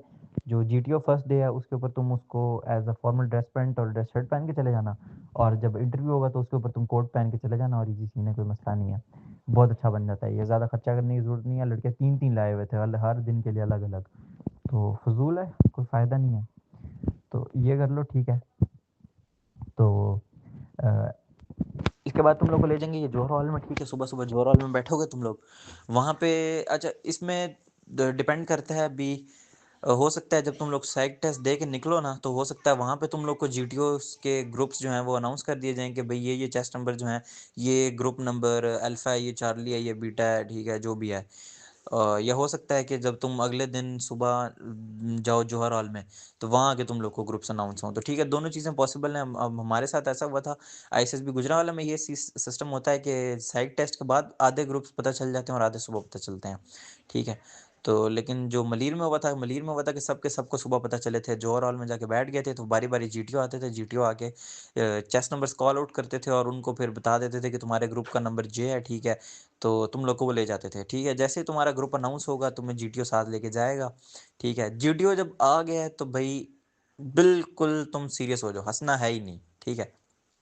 वो कहते हैं ना हँसना फ़ौज में हराम है, ठीक है। तो हँसना नहीं है। तो उसके बाद वो तुम लोग को अपने पीछे चलाता हुआ लेकर चला जाएगा। अच्छी बात है अगर तुम्हारा चेस्ट नंबर 1 बन जाता है, ठीक है। चेस्ट नंबर 1 बन जाए या 11 बन जाए, तो दोनों ही फर्स्ट चेस्ट नंबर्स होते हैं अपने-अपने ग्रुप के। तो जो बन जाए अच्छा होता है, क्योंकि जो जीटीओ के पीछे-पीछे चेस्ट नंबर 1 चल रहा होता है ना, उसके उसके ऊपर जीटीओ की नज़र बहुत ज़्यादा होती है। जीटीओ उसको बोलता है chest number 1 lead your group and follow me, ठीक है। तो वो जीटीओ के पीछे-पीछे चलता रहता है, जीटीओ की नज़र में होता है वो। तो जब भी वो कोई बातचीत करता है तो जीटीओ को पता होता है भाई चेस्ट नंबर 1 जो है वो कौन है, कुछ बोल रहा है, कर रहा है, ठीक है। उसकी नज़र होती है, वो ना चाहते हुए भी तुम्हें नोट कर रहा होगा। तो ये बहुत ही पॉजिटिव पॉइंट होता है। अगर किस्मत में हुआ तो चेस्ट नंबर 1 मिल जाए तो ज़्यादा उदास नहीं होना, अच्छी बात है। तो वो तुम लोग को ले जाएगा, एक रूम में बिठाएगा, ठीक है। उस रूम में एक एल शेप में ना वो लगे होंगे, सीट्स कह लो, सोफ़ा टाइप लगी होंगी, ठीक है। उसके ऊपर तुम लोग बैठ जाओगे, एल शेप में लगी होंगी। तो चेस्ट नंबर वाइज़ तुम लोगों ने बैठ जाना है। ये खड़े होने की एक सीक्वेंस होती है, ठीक है। जब जीटीओ खड़ा होगा ना, तो जीटीओ की राइट साइड पे चेस्ट नंबर 1 खड़ा होगा सामने, ठीक है। मतलब जीटीओ जीटीओ और चेस्ट नंबर 1 का चेहरा एक दूसरे की तरफ हो, लेकिन जो चेस्ट नंबर 1 है ना, उस बंदे की लेफ्ट साइड पे सबने खड़े होना है, जो भी चेस्ट नंबर 2, 3, 4, 5, 6, 7, 8, 9, 10 होंगे, ठीक है। इस चीज़ का ख्याल रखना, जीटीओ ये चीज़ नोट करता है और डायरेक्ट बोलता है। जैसे तुम लोग गलत खड़े हो गए ना, मतलब अगर तुम लोग जीटीओ की लेफ्ट साइड पे खड़ा होना शुरू हो गए हो, तो वो फिर जीटीओ जो है इस चीज़ के ऊपर फ़ौरन बोलेगा कि yes chest number 1 what I told you, या फिर ग्रुप जे हो सकता है पूरे ग्रुप से पूछे, group J what I told you how to stand in front of me. तो ये चीज़ बड़ा ख़्याल रखना है। फिर इस अच्छा ऐसी कोई गलती हो भी जाती है ना, फ़ौरन तुमने जब जीटीओ क्वेश्चन पूछना है कि हाउ आई टोल्ड यू, तो फ़ौरन हाथ खड़े करके बोलना है सर। फिर वो तुमसे पूछेगा कि यस यस बताओ कैसे मैंने बताया था? तो तुम बताओगे सर आप जो चेस्ट नंबर 1 है वो आपके फ्रंट पे खड़ा होगा और आपकी राइट साइड पे, और फिर चेस्ट नंबर 1 की लेफ्ट साइड पे हम लोग सारे सीक्वेंस में खड़े होते जाएँगे चेस्ट नंबर वाइज़। तो वो इस चीज़ पे बहुत एप्रिशिएट करता है, ठीक है, यहाँ से तुम्हारा पॉजिटिव पॉइंट तो बन गया भाई, ठीक है। अब जीटीओ से रिकमेंड होने की सिर्फ़ एक ही ट्रिक है और वो ये है आपने बोलते जाना है, ठीक है? चुप नहीं होना आपने, ठीक है? एक अदब के दायरे में रहते हुए बोलते जाना है, ठीक है? अब वो किस तरह करना है मैं बताता हूँ। वो तुम लोग से लेक्चरेट के लिए लेके जाएगा, ठीक है? जब रूम में बैठोगे ना, तो वो फिर तुम लोगों से पहले इंट्रोडक्शन लेगा। अब यहाँ पे तुमने चंद एक चीज़ें बड़ी इंपॉर्टेंट नोट करनी है, ठीक है? जीटीओ जो है वो तुम लोग को बिठाएगा, तुम लोग को यहाँ पे उसकी बातें गौर से सुनना। जीटीओ बहुत कन्फ्यूज़ कर देता है बंदे को, ठीक है? वो वैसे ही फर्स्ट आईसीएसबी होती है बंदे की ना, तो कन्फ्यूज़ होते हैं मेजॉरिटी अवाम का। तो पहला-पहला कोई इंटरेक्शन होता है ऐसे इंटरव्यूज़ टाइप का, तो वो बिठाते साथ अपना इंट्रोडक्शन देगा छोटा-सा, ठीक है? फिर वो बोलेगा कि alright starting from chest number 1 you have to introduce yourself, first your name, then your father's name, then from where you are coming and what you are doing in these days, alright? Nothing except this. इतनी सी बात वो बोलेगा, कहेगा इसके अलावा कुछ नहीं बताना आपने। अब लड़के वहाँ आके पता है क्या बता रहे होते हैं, मैं इस स्कूल से पढ़ के आया हूँ, ठीक है, और मेरे एफएससी में इतने नंबर थे। भई उसकी बात गौर से सुनो, उसने सिर्फ़ सिंपल 4 चीज़ें पूछी हैं, आपका नाम, आपके अब्बू का नाम, ठीक है? आप कौन से शहर से आ रहे हो, ठीक है? और आप क्या करते रहे हो आईएसएसबी से पहले-पहले, ये 4 चीज़ें पूछी हैं आपसे। तो भई आप क्यों इतने लंबा बता रहे हो, ठीक है? ये नेगेटिव पॉइंट है। ये बड़ी मैं तुम्हें वो बातें बता रहा हूँ, हमें उन्होंने खुद बताई हैं जीटीओज़ और जो अपने होते हैं डिप्टीज़ और साइक्स जो रिटायर हो जाते हैं या पोस्ट कहीं और हो जाते हैं, उनसे हम उन्होंने खुद हमें आके बताई हैं, कॉलेज में लेक्चर देते थे। तो ठीक है, इस चीज़ का ख़्याल रखना है। तो उसके बाद फिर वो एक्स्ट्रा कुछ नहीं बताना है, वो मैंने तुम्हें बताया था कि जब वो पूछे इन दिनों में क्या कर रहे थे, तो उसको तुमने बोलना है सर मैं यूनिवर्सिटी का एंट्री टेस्ट की प्रिपरेशन कर रहा था। ये वो पूछेगा जब जीटीओ, तो जीटीओ से ऊपर नहीं, ये नहीं पूछेगा कि आपको ये नहीं लगता कि आप आईसीएसबी क्लियर कर जाओगे। ये चीज़ पूछते हैं वो, पूछेगा तुमसे साइकोलॉजिस्ट पूछेगा या फिर डिप्टी प्रेसिडेंट पूछेगा, ठीक है? तो इसका आंसर बताओ सिंपल सा सर कि मैं एक बैकअप प्लान रेडी कर रहा हूँ कि अगर खुदा ना खास्ता आईसीएसबी में कोई मसला बन जाता है तो गैप ईयर ना लेना पड़ जाए, ठीक है? यूनिवर्सिटीज़ के लिए भी 6 महीने का वेट करना पड़ जाएगा और आईसीएसबी के लिए भी, तो वो गैप ईयर का इश्यू बन जाता है। तो वो सिंपल सा उसको बताओ, ठीक है? रियलिस्टिक आंसर दो, कोई ऐसे नहीं। आईसीएसबी की प्रिपरेशन का मत बताना कि सर मैं प्रिपरेशन करके आया हूँ। वहाँ जाओगे, वहाँ फॉर्म फिलिंग में लिखा होगा, एक ऑप्शन होगा कि have you ever attended any coaching academy for ICSB preparation, उस पे सिंपल नो कर दो, ठीक है? तुमसे बड़े मीठे बन के ना, वो एक मुल्ला है, दाढ़ी वाला है उधर ही आईसीएसबी गुजरांवाला में, वो पूछता है, बड़े प्यार से पूछा था उसने वहाँ लड़कों से कि बताओ भई आप में से कोई कोचिंग अकेडमी लगा के आया है? वहाँ पे एक हज़रत खड़े हो गए, कहते हैं जी सर मैं लगा के आया हूँ, नूर फोर्सेज़ अकेडमी लगा के आया हूँ, 30,000 फीस दी है मैंने 2 हफ्तों की। तो बहुत नेगेटिव पॉइंट है, ठीक है? ये तुमने वेबसाइट पे पढ़ोगे कि अगर बच्चा जो है वो पकड़ा जाता है ना, अगर कि वो रिकमेंडेशन के बाद कि वो किसी कोचिंग अकेडमी से तैयारी करके आया था, तो उसकी रिकमेंडेशन जो है वो हम लोग कैंसल कर सकते हैं। एट एनी टाइम कैंसल हो सकती है। तो ख़्याल करना है इस चीज़ का, ठीक है? बताना नहीं है कि मैं प्रेप करके आया हूँ, बेशक करके चले भी जाओ, कोई कोचिंग अकेडमी जॉइन कर लो, कोई मसला नहीं है, लेकिन बताना नहीं है, ठीक है? मैं ये सजेस्ट करूँगा कोचिंग अकेडमी कभी ना जॉइन करो, ठीक है? ऑनलाइन दरसगाह से तैयारी कर लो, फ्री में वही चीज़ तैयारी करवा रहा है। और जो बाकी तुम्हें पता है प्रोजीनियस के नोट्स मिल जाते हैं आराम से, किसी ग्रुप में लड़के होते हैं, बाय किया होता है किसी ने, वो शेयर कर देता है, ठीक है? कर्नल हारून की academy one of the best academies है, ठीक है? इससे अच्छी अकेडमी कोई नहीं है। तो उनके नोट्स भी मिल जाते हैं, वो मैं तुम्हें सेंड करता हूँ अभी। तो ये चीज़ ख़्याल रखनी है, ठीक है? इसके बाद वो तुम लोगों को बोलेगा कि ब्रीफ़ कर देगा वो छोटी-मोटी चीज़ें। फिर वो बोलेगा कि चलो लेक्चरेट है आप लोग का, ठीक है? लेक्चरेट की वो इंस्ट्रक्शंस देगा। अब लेक्चरेट में होता क्या है कि आपके ना वो टॉपिक्स बोलेगा, ठीक है? बोलेगा फ़र्ज़ करो मैं तुम्हें ना चेस्ट नंबर 1 से स्टार्ट करता हूँ। तो वो बोलेगा चेस्ट नंबर 1 स्टैंड अप, ठीक है? चेस्ट नंबर 1 को खड़ा, वो इंग्लिश में बोलेगा, वो उर्दू ऐसे बोलेगा, उर्दू वो बिल्कुल मुश्किल से ही बोलेगा। तो तुमने भी इंग्लिश में रिप्लाई देना, जब तक वो तुमसे उर्दू में कहता नहीं है ना कि उर्दू में रिप्लाई दो, कोशिश करो कि तुम इंग्लिश में ही बोलो। कोई ज़रूरी नहीं इंग्लिश बोलना, ठीक है? बेशक तुम पूरा का पूरा इंटरव्यू उर्दू में दे लो, लेकिन कोशिश ये करो कि इंग्लिश में तो एक अच्छा इंप्रेशन जाता है, ठीक है? इंग्लिश ना बोलने की कोई नेगेटिव वो इम्प्रेशन ही पड़ता, लेकिन इंग्लिश बोलने का पॉजिटिव इंप्रेशन ज़रूर पड़ता है। तो कोशिश करो उसको तुम इंग्लिश में जवाब दो जितना दे सकते हो, ठीक है? इंट्रोडक्शन भी अपना इसमें दो इंग्लिश में। फिर वो तुम लोग को बोलेगा कि टेस्ट नंबर 1 को बोलेगा कि मैं आपको 2 दूँगा टॉपिक्स, ठीक है? इंग्लिश के ना लेक्चर 8 के। वो बोलेगा मैं आपको 2 टॉपिक्स दूँगा, तो आपने उन दोनों में से ना कोई एक टॉपिक सेलेक्ट करना है और आपने वो टॉपिक मेरे पीछे रिपीट करना है, ठीक है? फ़र्ज़ करो वो बोलता है कि test number 1 your first topic is um the political instability of Pakistan, and your second topic is corruption इन, हाँ बस करप्शन ही कर लो, ठीक है? 2 टॉपिक्स हो गए। फिर वो बोलेगा, बस इतना बोलेगा, ठीक है? अब जो चेस्ट नंबर 1 है वो ज़हन में सोचेगा कि यार पॉलिटिकल इंस्टेबिलिटी के ऊपर बोलता हूँ, ठीक है? यूट्यूब बोलेगा, वो शुरू में इंस्ट्रक्शन देगा कि जो आप टॉपिक सेलेक्ट करोगे वो आपने रिपीट करना है, ठीक है? तो अब तुमने जैसे सेलेक्ट किया ना पॉलिटिकल इंस्टेबिलिटी इन पाकिस्तान, तो तुम फ़ौरन रिपीट करो sir political instability in Pakistan. तो बोलेगा alright you have 2 minutes, go outside, ठीक है? And think on your topic, and after 2 minutes you have to come inside and you have to speak on your topic. अब यहाँ पे वो तुम्हें instructions देगा, गौर से इंस्ट्रक्शन सुननी है, ठीक है? दरवाजे के बाहर एक रेड लाइन लगी होती है। जीटीओ भी बताता है, मैं भी बता रहा हूँ ताकि ज़हन में रहे, भूल ना जाए, ठीक है? अब वो नोट कर रहे होते हैं, बाहर चाचा बैठा नोट कर रहा होता है या दूसरे जीटीओज़ नोट कर रहे होते हैं। इसीलिए वो इतनी हैवी वार्निंग देता है कि जो बाहर रेड लाइन लगी है उससे बाहर क्रॉस नहीं करना, किसी और से बात नहीं करना, ठीक है?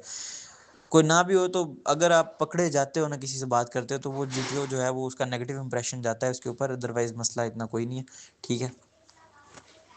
तो बाहर रेड लाइन लगी होगी, उससे आगे आपने कहीं नहीं जाना, ठीक है? कॉरिडोर में मूव नहीं कर सकते, ठीक है? आप बड़बड़ा नहीं सकते हॉल में खड़े होकर बाहर कॉरिडोर में। गुजरते हुए किसी चाचे किसी अफसर को ना, ठीक है, कोई बात नहीं करनी है आपसे, सिर्फ सलाम कर सकते हो अगर कोई अफसर गुजर है साथ से, ठीक है? और सलाम करो, ठीक है? वो काफ़ी उसका होता है। इसके साथ वो तुम्हें बताएगा कि जब तुम दरवाजे से जब तुम बाहर जाके सोच रहे होगे ना, तो जैसे ही चेस्ट नंबर 2 बाहर आएगा ना, तुमने ऑटोमेटिकली खुद ब खुद अंदर आ जाना है, ठीक है? वो चेस्ट नंबर 2 को टॉपिक दे के भेजेगा, ठीक है? तो चेस्ट नंबर 1 जो होगा वो ऑटोमेटिकली अंदर आएगा, ठीक है? अब यहाँ पे उसकी इंस्ट्रक्शंस ये हैं कि जैसे आपने अंदर आना है ना, तो आपने दरवाजे को नॉक नहीं करना, ठीक है? दरवाजे को खोलना है और खुद ब खुद दरवाज़ा बंद करना है। सलाम नहीं करना, ठीक है आपने? और ना ही आपने टॉपिक रिपीट करना है, ठीक है? सलाम का इतना मसला नहीं, टॉपिक आपने रिपीट नहीं करना, ठीक है? आते साथ बोलोगे gentleman, these days the political instability in Pakistan is at its peak, और यहाँ से अपना बोलना स्टार्ट करो। टॉपिक रिपीट नहीं करना कि gentleman my topic is political instability in Pakistan. तो and I am going to express my views on the topic के पोलिटिकल इंस्टेबिलिटी इन पाकिस्तान, या इस तरह के जो 2-3 फॉर्मल वेज होते हैं ग्रुप डिस्कशन को या लेक्चर को स्टार्ट करने के, वो नहीं करना। टॉपिक रिपीट करना ही नहीं है, ठीक है? टॉपिक अगर रिपीट कर रहे हो तो वो इस सेंस में करो कि gentleman in these days political instability is on its peak in Pakistan, और यूँ वो सारा कुछ कर दो, ठीक है? इस तरह बोल दो। तो ये फिर सारी चीज़ें रखना। अच्छा, इसमें ये होगा कि जीटीओ जो है वो आगे जो लड़के बैठे होंगे उनको परमिशन देगा कि जब आप ख़त्म करते हो ना अपना लेक्चरेट, तो वो आपसे क्वेश्चन पूछें, ठीक है? तो वो तुमसे कोई क्वेश्चन पूछ भी सकते हैं, तो उनको आराम से उनसे आंसर देना है, ठीक है? जिस चीज़ का आइडिया नहीं होगा उस पे सिंपल कह दो कि अगर जीटीओ पूछ रहा है तो बोल दो सॉरी सर, अगर लड़के पूछ रहे हैं तो बोल दो I am not sure about that, ठीक है? जीटीओ को सॉरी सर और उनको I am not sure about that, ठीक है?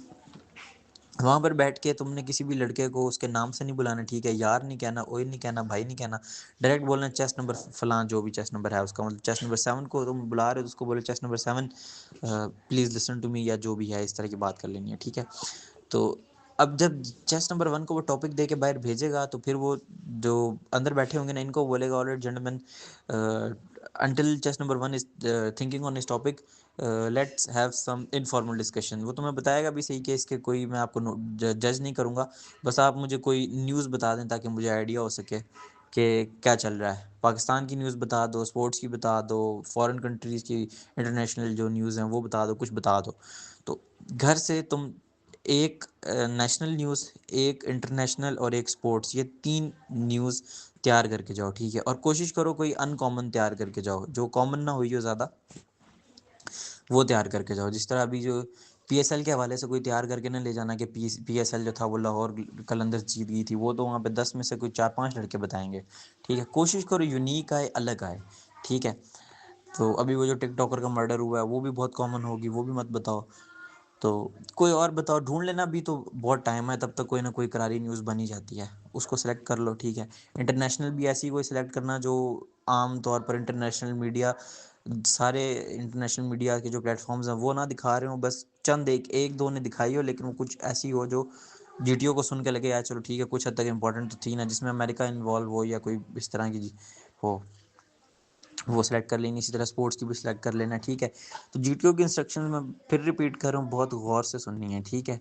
बड़ा सीरियस होकर बैठना है। जीटीओ जब बता रहा है तो जीटीओ की तरफ देखो, ठीक है। जब जीटीओ बोल रहा है सिर्फ तब उसकी तरफ देखना है। उसने ग्लासेस पहने होंगे, तुम उसकी आंखों में देख ही नहीं पाओगे, अलबत्ता उसकी देखना उसी की तरफ ही है, ठीक है।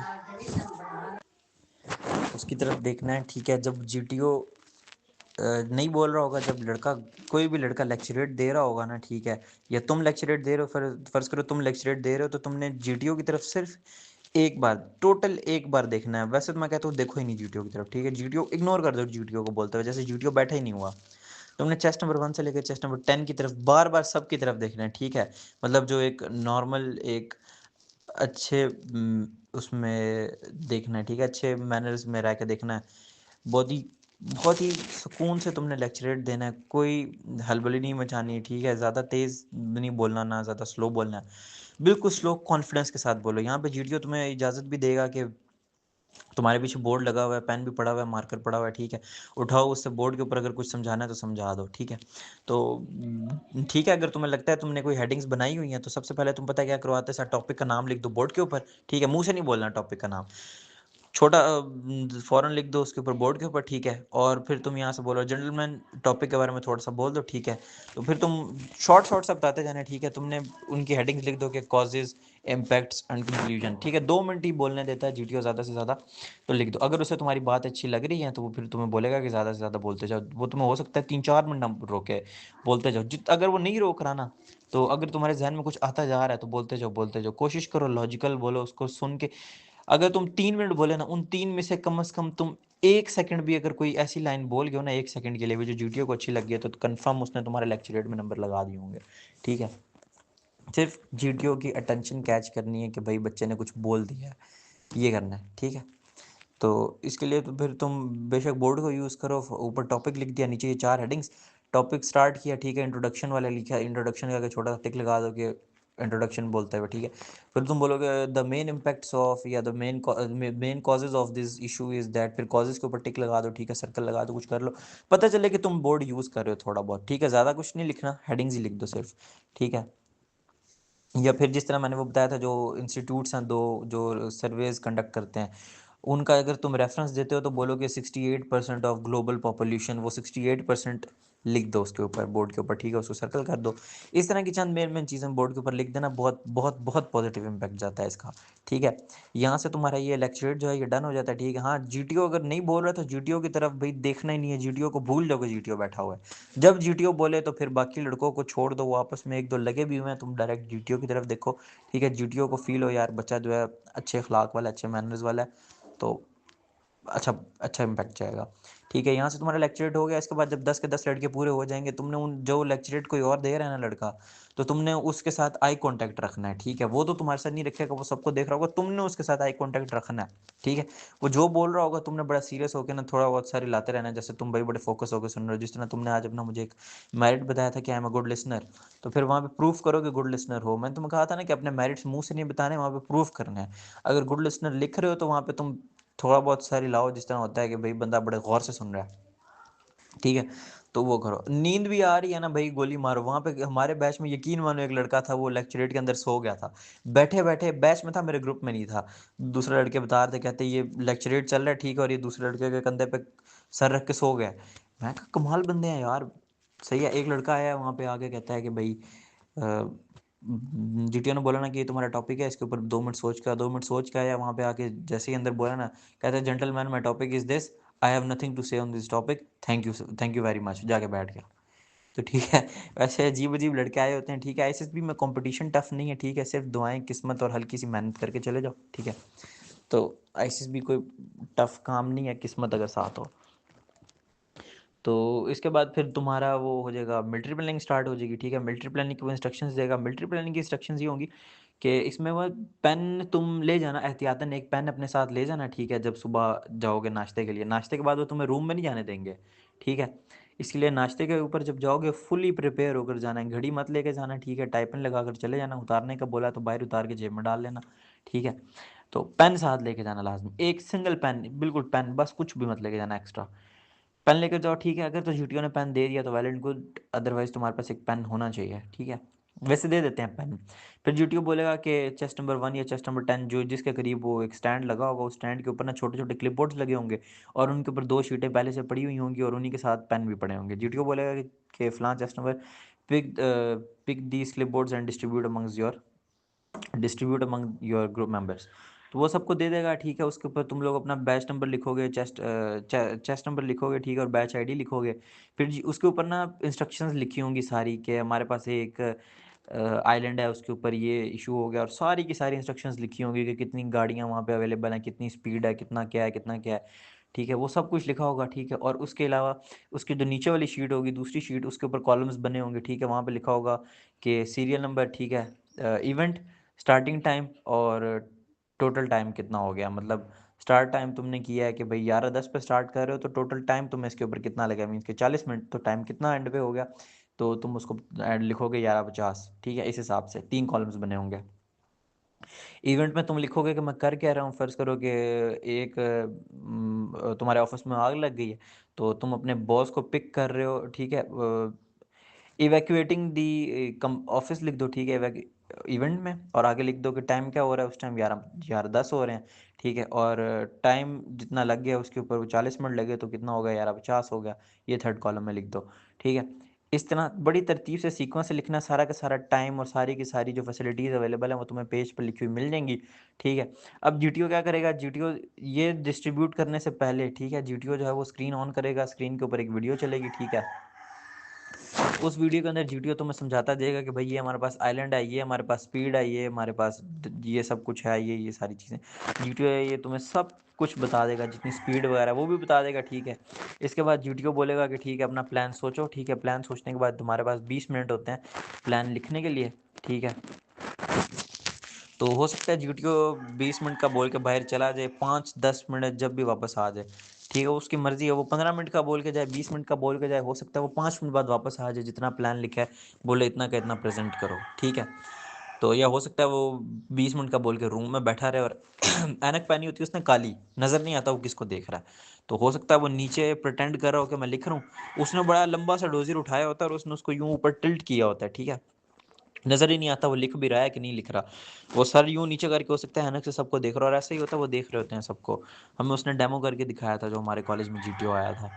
तो बार-बार अगर वो देख रहा है, नहीं देख रहा, भई तुम ईमानदारी से अपना काम करो, ठीक है? तुम्हारी मैथ्स वैसे अच्छी है, तो मिलिट्री प्लानिंग हो जाएगी। अब जीटीओ जो था, अगर तुम्हारा लेक्चर रेट बुरा हो गया ना, तो मिलिट्री प्लानिंग से अच्छी कोई चीज़ हो ही नहीं सकती जीटीओ रिकमेंड करने के लिए। मिलिट्री प्लानिंग में क्या करो, जब अपना प्लान लिखा है ना, तो वो प्लान की इंस्ट्रक्शंस जब देगा ना, तो वो तुम्हें चंद एक बातें जो बतानी हुई वो बता देगा, ठीक है? अपना सारा प्लान लिखो, ठीक है? चीटिंग नहीं करानी किसी को। मेरा एक दोस्त है अली हसन है, उसने यही किया था, उसने प्लान बनाया, उसने अपने साथ वाले 4-5 लड़कों को प्लान बता दिया, जब जीटीओ ने कहा ना कि अपना प्लान प्रेज़ेंट करो, वो सब के सब का प्लान सेम, जीटीओ ने कहा आप सबने चीटिंग की है? उसने कहा नो सर। तो जीटीओ को तो पता था भाई ज़ाहिर है इन्होंने छापा है, मैं तो रूम में था नहीं, तो उसने कुछ कहा नहीं, लेकिन वो चारों के चारों नॉट रिकमेंड है, अभी घर बैठे हुए हैं। ठीक है। फौज में चीटिंग बिल्कुल नहीं भई अलाउड। पीएमए से आपको इस पे ड्रम आउट कर देते हैं चीटिंग पे। तो अभी इस चीज़ का ख़्याल करना है, किसी को नहीं बताना, ठीक है? अपने वाला ना बताओ, उसको बेशक गलत बता दो, ठीक है? कोई मसला नहीं है। लेकिन अपने वाला उसको कॉपी मत कराओ। तो फिर जीटीओ बोलेगा कि ऑलराइट, बारी-बारी ना चेस्ट नंबर 1 से चेस्ट नंबर 10 तक स्क्रीन पर जाओ, अपना-अपना प्लान प्रेज़ेंट करते जाओ, ठीक है? अब जीटीओ क्या करेगा, जितना प्लान तुमने पेज के ऊपर लिखा हुआ है ना, चाहे वो तुमने सिर्फ़ इतना लिखा हुआ है कि मैं पहली गाड़ी जो है वो उसको निकाल के ऑफ़िस तक लेके जाऊँगा, बस यहीं पे अगर तुम्हारा प्लान ख़त्म हो गया ना, टाइम ख़त्म हो गया, तो जीटीओ तुम्हें बोलेगा ऑलराइट सिट डाउन।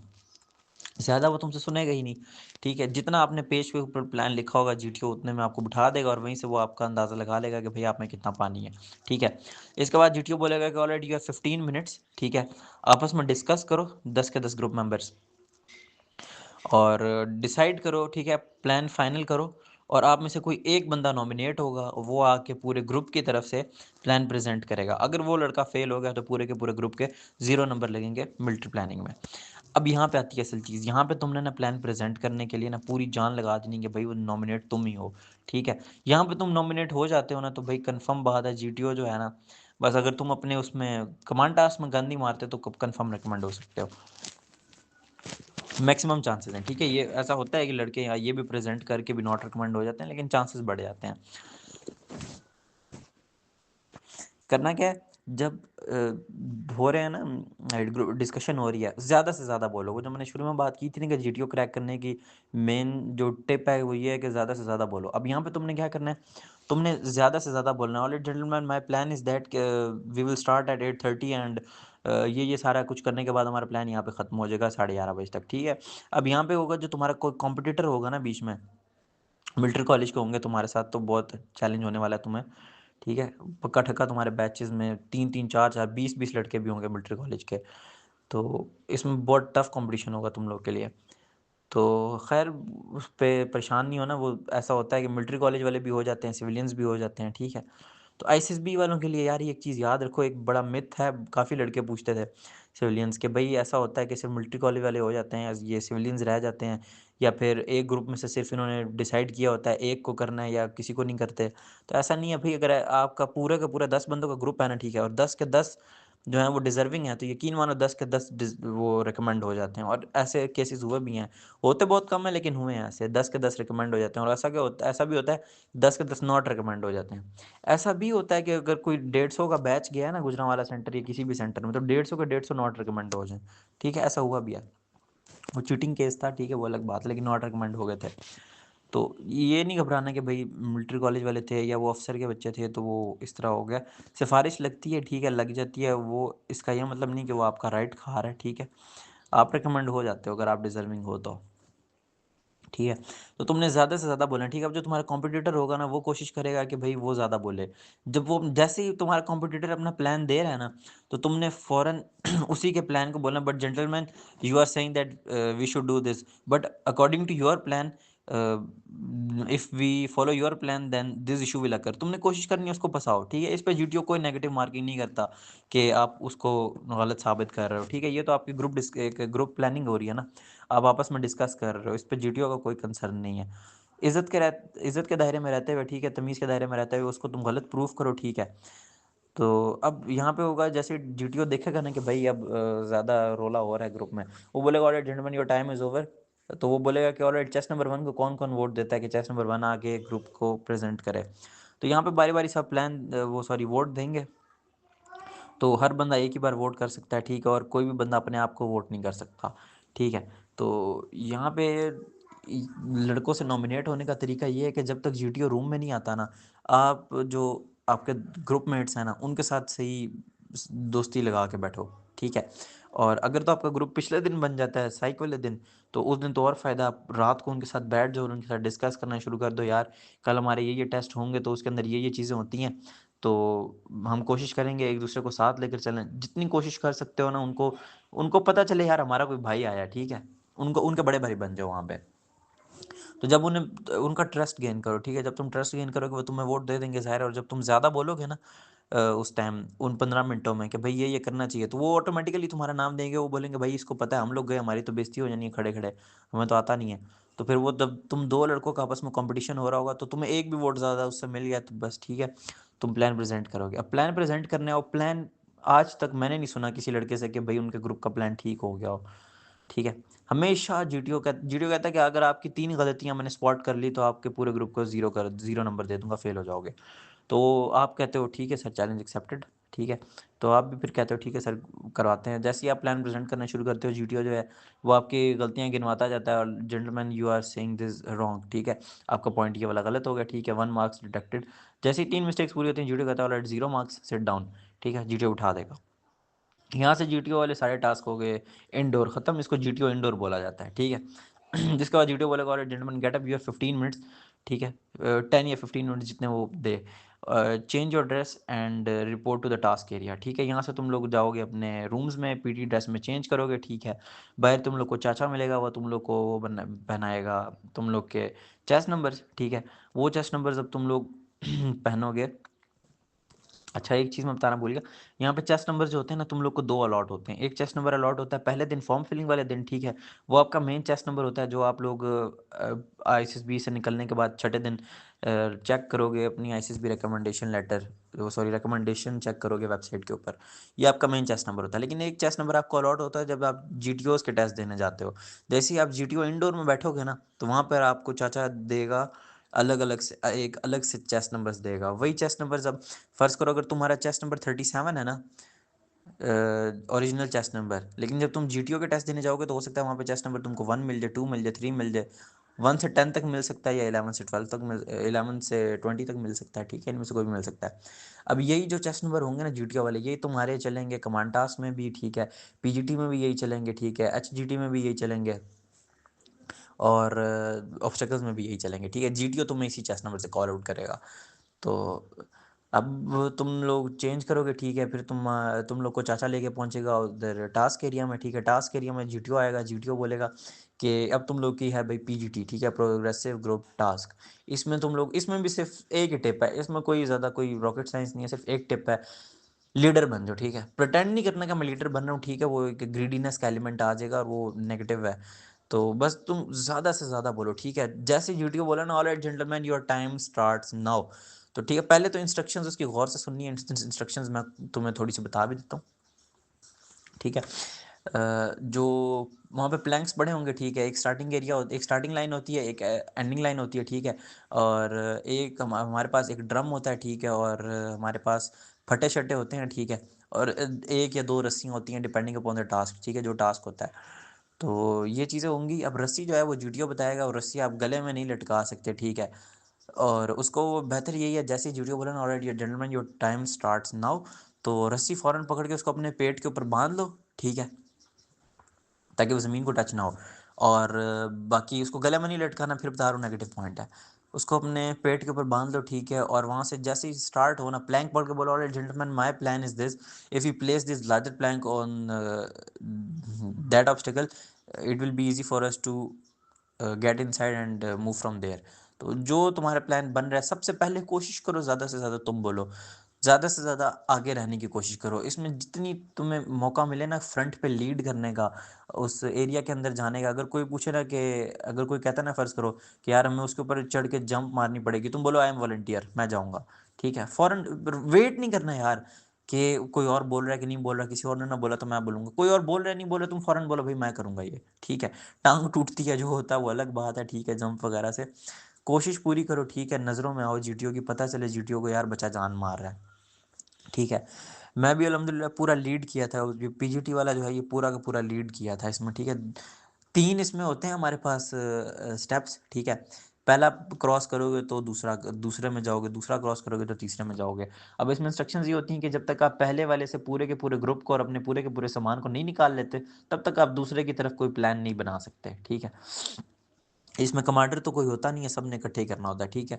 इसमें वो इशू नहीं है कि तुम सबसे पहले निकलाओ, सबसे एंड पे निकलाओ, लेकिन इसमें कोशिश ये करो जब तुम बिल्कुल एंडिंग लाइन के करीब पहुंच गए हो ना, मतलब अब तुम बाहर जा सकते हो, वहां से तुमने बाहर नहीं जाना, वहां से पीछे से लड़कों को पकड़ पकड़ के तुमने बाहर भेजते रहना, बाहर भेजते रहना, बाहर भेजते रहना। अब यहाँ पे तुमने अपने कान खुले रखने हैं, ठीक है। जैसे ही कोई लड़का गलती करता है ना, जीटीओ बताओ, जीटीओ जीटीओ बताएगा कि भाई जैसे ही आपके आपके बॉडी पार्ट्स, आपके ड्रेस, या फिर आपके ये जो मटेरियल आपको दिया हुआ है, ये फट्टा रस्सी या ये ड्रम वगैरह, अगर वो आउट ऑफ बाउंड एरिया को टच होता है तो आप लोग, वो आपका फाउल है और आपने फौरन शाउट करना है फाउल कमिटेड सर, ठीक है। जैसे ही लड़कों से होगा ना ये, तुमने ख्याल करना है, तुमसे हो या बाकी किसी भी लड़के से हो, तो कुछ लड़के छुपा रहे होते हैं, तुमने फौरन चीखना है फाउल कमिटेड सर, सही है, सही, ऊंची आवाज में, जीटीओ के जिधर भी बैठा तुमने ऊंची आवाज में फाउल कमिटेड सर, ठीक है। अब वो बाद में लड़के तुम्हें आंखें दिखाएं जो मर्जी करें, बस तुमने बताना, जीटीओ देख रहा होता है, ठीक है। लड़कों को ये लगता है जीटीओ अपने काम कर रहा है, लेकिन वो देख रहा होता है, ठीक है, उसको पता है ये फाउल कर रहे हैं। तुमने फौरन शाउट करना है फाउल कमिटेड सर, ठीक है। बहुत पॉजिटिव पॉइंट है इसका। इसी तरह जब तुम निकलोगे तो फ़र्ज़ करो अभी तुम लोगों ने ये 2-3 कर लिए, ठीक है? अब इसमें जो रेड कलर होता है वो आउट ऑफ बाउंड होता है तुम्हारे लिए भी और तुम्हारे सामान के लिए भी, ठीक है? उसके ऊपर ना तुम पैर रख सकते हो, ना अपना सामान रख सकते हो, ठीक है? जो ग्रीन कलर होता है उस पे तुम अपना सामान भी रख सकते हो, अपने पैर भी रख सकते हो, ठीक है? और जो रेड एंड व्हाइट होता है उसके ऊपर तुम सिर्फ़ अपना सामान रख सकते हो, उसके ऊपर खड़े नहीं हो सकते हो, ठीक है? और जो व्हाइट होता है वो डिपेंड करता है अभी, ठीक है, अभी जो कुछ होते हैं जिस तरह अब वो ख़ैर वो बात की बात है, वो इतनी चीज़ ज़रूरी नहीं है, वो जीटीओ बता देगा। बाकी बेसिक जो रूल्स थे वो मैंने तुम्हें बता दिए कि जीटीओ की किस तरफ खड़े होना है। जीटीओ के सामने और जीटीओ की राइट साइड पे खड़ा होगा। जीटीओ के सामने उसकी राइट साइड पे खड़ा होगा चेस्ट नंबर 1 और चेस्ट नंबर 1 की लेफ्ट साइड पे खड़े होंगे चेस्ट नंबर 2 से 10 तक। ठीक है, ये चीज़ें बेसिक याद रखनी है। चलो फ़र्ज़ करो अब तुम्हारा ये टास्क होगा और जीटीओ बोलता है कि alright gentleman your time is over, place the material at the starting line and follow me. ठीक है, तो अब कुछ लड़के हो सकता है भाई भाग जाएँ। तुमने क्या करना है, वो जो सामान पड़ा हुआ था ना प्लैंक्स वगैरह या कोई ड्रम है, फ़ौरन कोई चीज़ उठाओ उसको उठा के स्टार्टिंग लाइन पे रख दो। अब लड़के अगर उठा के रख भी रहे ना तो हो सकता है वो ड्रम खड़ा था वो लिटा दें, ठीक है? या प्लैंक्स जो थे वो तरतीब से नहीं रखते। तुमने फ़ौरन ड्रम को खड़ा कर देना है, प्लैंक्स को तरतीब से जैसे पड़े हुए थे वैसे कर देना है, रस्सी अपने पेट से उतार के तरतीब से जैसे पड़ी थी वो रख देनी है, ठीक है? फिर तुमने अपनी वो चेस्ट नंबर की सीक्वेंस में आके जीटीओ को फॉलो करने लग जाना है। यहाँ से भी तुम लोग को जीटीओ लेके जाएगा प्रोग्रेसिव ग्रुप रेस टास्क की तरफ, ठीक है? Sorry, half group race task की तरफ। तो हाफ ग्रुप रेस टास्क में बताने के लिए कुछ नहीं है, वो वीडियो देख ही नहीं रहा होता, उसको छोड़ो। नहीं, मलीर में देख रहा था, गुजरावाला में नहीं देखता। हाँ, ऐसा ही है। गुजरावाला में वो दूर जाके बैठ जाता है दरख्तों के नीचे, एंजॉय करते हैं 2-3 जीटीओ बैठ के। तुम लोग को वो दूर स्टाफ के साथ भेज देते हैं, काफ़ी वक्फा होता है और जीटीओ बोलता है कि चलो भाई शुरू करो। तो इसमें तुम 10 लड़कों का ग्रुप होता है, वो 5-5 के 2 ग्रुप्स बना देंगे और आपस में रेस लगवाएंगे। इसकी वीडियो देख लेना यूट्यूब से, बेशक ना भी देखो कोई मसला नहीं है, ठीक है? इसकी टेंशन मत लो। तो इसके बाद आता है जीटीओ बोलेगा कि alright gentleman your GTO first day is over, ठीक है? जीटीओ इंडोर और आउटडोर फर्स्ट डे के ख़त्म हो चुके हैं आपके। रूम्स में जाइए, रेस्ट मारिए, ठीक है? आपकी दोबारा कल आप लोगों ने सुबह आना है। फिर तुम लोग जाओगे अपने रूम्स वगैरह में, वही दिन में वो तस्वीरें-शस्वीरें बनेंगी और लूट-शूट मारो, ठीक है? बहुत मज़ा आता है इस तरह, एसएसबी सेंटर में पूरे वेले होते हैं। ये तुम लोग को सुबह 6 बजे शुरू करवाएँगे टास्क, 6-7 बजे, 12 बजे तक तुम लोग फ़ारिग हो जाओगे। 12 से आगे भई वेला टाइम है। खुल के खेलो वहाँ पे, ठीक है? स्पोर्ट्स एरिया होता है, गुजरांवाला में तो है, वॉलीबॉल खेल सकते हो आप वहाँ पे, मलीर में नहीं है कोई। तो ठीक है, कैफ़े में जाके बैठ जाइए जिधर भी। अच्छा, इनकी ये भी याद रखना कि कौन-सा एरिया ना आईएसएसबी सेंटर के अंदर इनबाउंड है और कौन-सा आउट ऑफ बाउंड है, ठीक है? आप अपने हाउस वाले एरिया के अलावा अगर कहीं और पकड़े जाते हो, तो वो भी आपका एक नेगेटिव होता है। इसको कह लो कि तुम्हारा इस पे एक केस सा बन जाता है कि ये डिसिप्लिन को फ़ॉलो नहीं करता, ठीक है? रूल्स को तोड़ रहा है। तो इसलिए ख़्याल करना आउट ऑफ बाउंड एरिया में नहीं जाना। तो यहाँ से तुम्हारा जीटीओ फर्स्ट डे खत्म हुआ। अब जीटीओ सेकंड डे जो होगा इसके ऊपर सुबह-सुबह तुम लोग को चाचा फिर से 4 बजे उठाएगा, मेस जाओगे। अब यहाँ पे मेस जाना है तुमने इसी पीटी ड्रेस में, ठीक है? और ये चेस्ट नंबर पहन के जाना है, ठीक है? तो यहाँ से जब तुम जाओगे तो अ, तुम लोग के ऑब्स्टेकल्स इधर ये लेके जाएँगे जौहर हॉल में। जौहर हॉल में तुम लोग को एक वीडियो दिखाई जाएगी ऑब्स्टेकल्स की, ठीक है? अब ऑब्स्टेकल्स में तुम लोगों को ए टू ज़ेड एक-एक ऑब्स्टेकल दिखाया जाएगा, उसके नंबर भी बताए जाएँगे, ठीक है? अब उसके बाद तुम लोग को जीटीओ आएगा, वो ग्रुप जो अपना ग्रुप होगा उसको लेके जाएगा ऑब्स्टेकल एरिया में, ठीक है? और ऑब्स्टेकल एरिया में जाने के बाद वो तुम लोग को बोलेगा, एक टूर लगवाएगा, ठीक है? पूरे ग्राउंड का ना एक राउंड लगवाएगा, ठीक है? उसके बाद वो तुम लोग को बाहर भेज देगा। पूछेगा कि अगर किसी को कोई हेल्थ इश्यूज़ हैं तो अभी बता दे, बाद में ये ना कहें कि हमारा पेट ख़राब था या हमें वॉमिटिंग हो रही थी तो इसलिए हमारे ऑब्स्टेकल्स नहीं हुए। ये सारी चीज़ें पूछने के बाद जीटीओ बोलेगा alright you can go outside and sit in the waiting area. Whistle बजेगी, व्हिसल के साथ इन आओगे, व्हिसल के साथ बाहर जाओगे, ठीक है? वो सारी चीज़ें वो वहाँ पे बता देंगे, ये कोई इतनी मुश्किल चीज़ें नहीं है। तो ऑब्स्टेकल्स का जब वो ऑब्स्टेकल्स की कोई भी सीक्वेंस सेलेक्ट कर लो, ठीक है? लेकिन अब इसमें मैं 2-3 चीज़ें तुम्हें बताता हूँ, ठीक है? फ़ाउल वगैरह वो तुम्हें वहाँ पे बता देंगे। अगर फिर भी तुमने पूछना हो तो मुझे बताना, मैं तुम्हें अलग से बता दूँगा, वरना वो वहाँ पे पता चल जाते हैं। इसमें मेन 1-2 चीज़ें मैं बताता हूँ जो है ना, डिच, डिच को लाज़मी करना, ठीक है? डिच में तुम गिरते नहीं हो। अगर गिर भी जाते हो तो उसकी डिच की सारी साइडों पे ना वो उन्होंने फ़ॉर्म गद्दे डाले होते हैं, जिस तरह इनिशियल में डाले हुए थे। गिर भी जाते हो तो चोट-शोट कोई नहीं लगती, ठीक है? तो वहाँ से डिच लाज़मी करनी है, ठीक है? अगर नहीं भी हो रही ना डिच, 3 बार ट्राई करो डिच को छोड़ के, बाकी ऑब्स्टेकल्स करके आओ, ठीक है। अगर टाइम बच रहा है फौरन डिच को ना बार-बार ट्राई करते रहो, गिर रहे हो गिरते रहो, ठीक है। वरना अगर तुम डिच स्किप करके आगे भाग जाते हो ना एक बार करके, या डिच करते ही नहीं हो आगे चले जाते हो, तो इस पे तुम्हारा येलो केस बन जाता है। येलो केस का मतलब है ये हाइट से या गहराई से डरता है, और yellow case direct not recommended है, डायरेक्टली नॉट रिकमेंडेड है, ठीक है। तो अगर नहीं भी हो रहा ना, तो वो इसका तुम्हारी फिजिकल वीकनेस समझ के इसको वो नेगेटिव इतना नहीं बनाएगा रोला, ठीक है। तो ये चीज़ तुमने लाजमी करनी है, ठीक है। इसके अलावा जिग जैग के ऊपर जब चढ़ते हो तो जिग जैग बहुत ही ध्यान से करना, गिर गया तो टांग शांग टूट सकती है, बहुत ऊंचा होता है जिग जैग, ठीक है। तो उसमें भी ना तुमने छलांग मारते हुए ना रुक के सोचना नहीं है, जैसे पहुंचे हो ना तो माइक्रो सेकंड का ब्रेक लो और छलांग मार दो, ठीक है। अगर ज़्यादा सोचोगे तो यहाँ पे भी येलो केस बन जाता है। ये चंद वो चीज़ें जिनमें येलो केस बन जाता है, ठीक है। तो इसके अलावा हाँ यही है ज़्यादा जिनमें मसला बनता है। ये तुम्हारे ऑब्स्टिकल्स भी हो गए, ठीक है। इनमें वो मेन चीज़ें बता देगा तुम्हें जितनी ज़रूरी हुई। तो ऑब्स्टिकल्स भी हो गए भाई। इसके बाद वो तुम लोग को बुलाएगा, बाहर बिठाएगा, ठीक है। वो तुम लोग को बोलेगा, एक पेज देगा, ठीक है। उसके ऊपर लिखा हुआ होगा कि self assessment, sorry self assessment नहीं है, म्यूचुअल असेसमेंट है, सॉरी। तो उसमें ये होगा कि वो 1 से लेकर 10 तक या फिर 11 से लेकर 20 तक जो तुम्हारे ग्रुप की सीक्वेंस हुई, उस हिसाब से वो काउंटिंग लिखी होगी, वो होंगे चेस्ट नंबर्स, ठीक है। चेस्ट नंबर 1 से लेकर चेस्ट नंबर 10 तक। अब उसके ऊपर तुम उनको ना एक वो सीरियल नंबर लिखे होंगे चेस्ट नंबर वाले, और आगे एक ब्लैंक कॉलम होगा। उस कॉलम के ऊपर तुमने लिखना है कि मैं चेस्ट नंबर 1 को अपने ग्रुप में कौन से नंबर पे समझता हूँ। ईमानदारी दिखानी है, ठीक है। ईमानदार इतना भी नहीं होना कि अपने आप को तुम छठे सातवें पे डाल दो, अगर हो तो अपने आप को तुमने सेकंड या थर्ड नंबर पे डाल देना, ठीक है। और जो लड़का तुम्हें लग रहा है ना कि यार कुछ अच्छा कर रहा है, उसको तुम फर्स्ट पे डाल दो, जो तुम्हें वाकई डिजर्विंग फर्स्ट पे लग रहा है। जो लास्ट है, अच्छा फर्स्ट और लास्ट लड़का तुमने याद रखना है कि मैंने किस चेस्ट नंबर को रखा था और क्यों रखा था, ठीक है।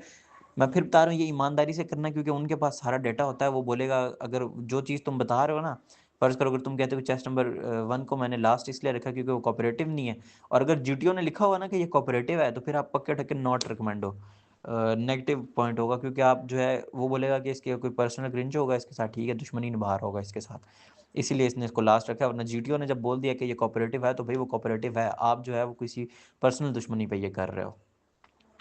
इस चीज़ का ख्याल रखना है, ठीक है। तो ये होगी तुम्हारी म्यूचुअल असेसमेंट, ठीक है। अपने आप को दूसरे या तीसरे पे रखना, फिर बता रहा हूँ, फर्स्ट पे मत रखना, लास्ट पे मत रखना। अब इंटरव्यू में वो इसकी रीज़न पूछेगा कि तुमने अपने आप को फर्स्ट पे क्यों नहीं रखा, बोलना सर वो मेरे से ज़्यादा डिजर्व करता था। तो वो बोलेगा अच्छा अगर आपको मैं अगर आप उसको कम्पीट नहीं कर सकते, तो बोलो sir I tried my best but he is deserving. हाँ, तो यहीं पे ये ख़त्म हो जाती हैं सारी चीज़ें। अब जो मेन दो चीज़ें हैं ना इंटरव्यूज़, एक साइक का इंटरव्यू और एक रह गया हमारे पास डिप्टी का इंटरव्यू, ठीक है। और तीसरा इंटरव्यू होता है प्रेसिडेंट का इंटरव्यू, और वो किसी किसी का होता है, ठीक है। जिसका हो जाए वो 90% रिकमेंडेड है, 90% रिकमेंडेड है वो, ठीक है। तीनों इंटरव्यूज़ को बारी बारी जल्दी से डिस्कस कर लेते हैं, ठीक है। जो पहला इंटरव्यू होता है वो साइक का इंटरव्यू होता है, वो सबका होता है, ठीक है। साइक का इंटरव्यू और डिप्टी का इंटरव्यू ये सब के सब का होगा, ठीक है। प्रेसिडेंट इंटरव्यू सिर्फ किसी किसी का होगा जो रिकमेंड होने के चांसेस जिसके 90+ होंगे, ठीक है। तो साइक का इंटरव्यू जो होता है वो आपसे चंद एक बेसिक आपके फॉर्म से देख के क्वेश्चन पूछेगा, ठीक है। और उसके बाद जो आप लोगों ने वैट वगैरह लिखे होंगे, स्टोरीज लिखी होंगी, एसआरटीज लिखी होंगी, वो सब कुछ उसमें से क्वेश्चंस पूछेगा, ठीक है। तो इसीलिए मैं कह रहा हूँ थोड़ा होश में लिखना कि आप क्या लिख रहे हो वहाँ पे फॉर्म में, ठीक है। इसके बाद जो कुछ भी साइक के इंटरव्यू के लिए ज़्यादा कोई इस तरह की चीज़ नहीं है, इंट्रोडक्शन मेन चीज़ होती है, वो इंट्रोड्यूस योरसेल्फ बोलेंगे, ठीक है। तो और इसके अलावा ये फॉर्म जो जो लिख रहे हो वो आपको पता होना चाहिए मैं क्या लिख रहा हूँ। डिप्टी इंटरव्यू की बात करते हैं। डिप्टी इंटरव्यू जो होता है ये बहुत ही कॉम्प्रिहेंसिव इंटरव्यू होता है, ठीक है। इसमें वो दुनिया जहान की चीज़ें पूछता है, ठीक है। साइक जो है वो जीके वगैरह नहीं पूछता, ठीक है। वो कभी अगर रेयर केस है उसको शक हो जाए, उसने मेंटल स्टेबिलिटी चेक करनी हो तो कोई एक दो क्वेश्चन पूछ लिए। अदरवाइज़ ये सारी चीज़ें मैथ हो गई, फिज़िक्स हो गई, और ये जो है हॉबीज़ के हवाले से, स्पोर्ट्स के हवाले से, ये सारी की सारी चीज़ें पूछता है डिप्टी प्रेसिडेंट। इसके इंटरव्यू भी बहुत लेंथी है। वो एसएसबी मॉक इंटरव्यूज़ देखो यूट्यूब पे, अंदाज़ा हो जाएगा। वो तो बहुत मुश्किल है, ठीक है, इतने मुश्किल होते नहीं है। तो लेकिन वो देख लो, आइडिया हो जाएगा एक। तो इसमें भी कुछ चीज़ें हैं, वो उस पे उससे देख लो, वो ज़्यादा अच्छा बता देगा, वो जो अपना है ऑनलाइन दरसगाह वाला। तो लास्ट में इंटरव्यू आता है हमारे पास इसका प्रेसिडेंट का इंटरव्यू, वो किसी किसी का होता है, ठीक है। उसकी उसमें सिंपल 2 मिनट का इंटरव्यू होगा। तुम लोग जाओगे, बोलेगा कि alright gentleman have your seat, बैठोगे, अस्सलाम वालेकुम सर, इंट्रोड्यूस योरसेल्फ, बोलेगा ठीक है, इंट्रोड्यूस कर लिया, ठीक है बेटा कहाँ से आए हो, सर खारियाँ से आए हूँ, अच्छा एफएससी आपने किस में की थी, सर इसमें की थी, ठीक है, घर में सब ठीक है, जी सर ठीक है, ओके यू कैन लीव, इतनी सी बात।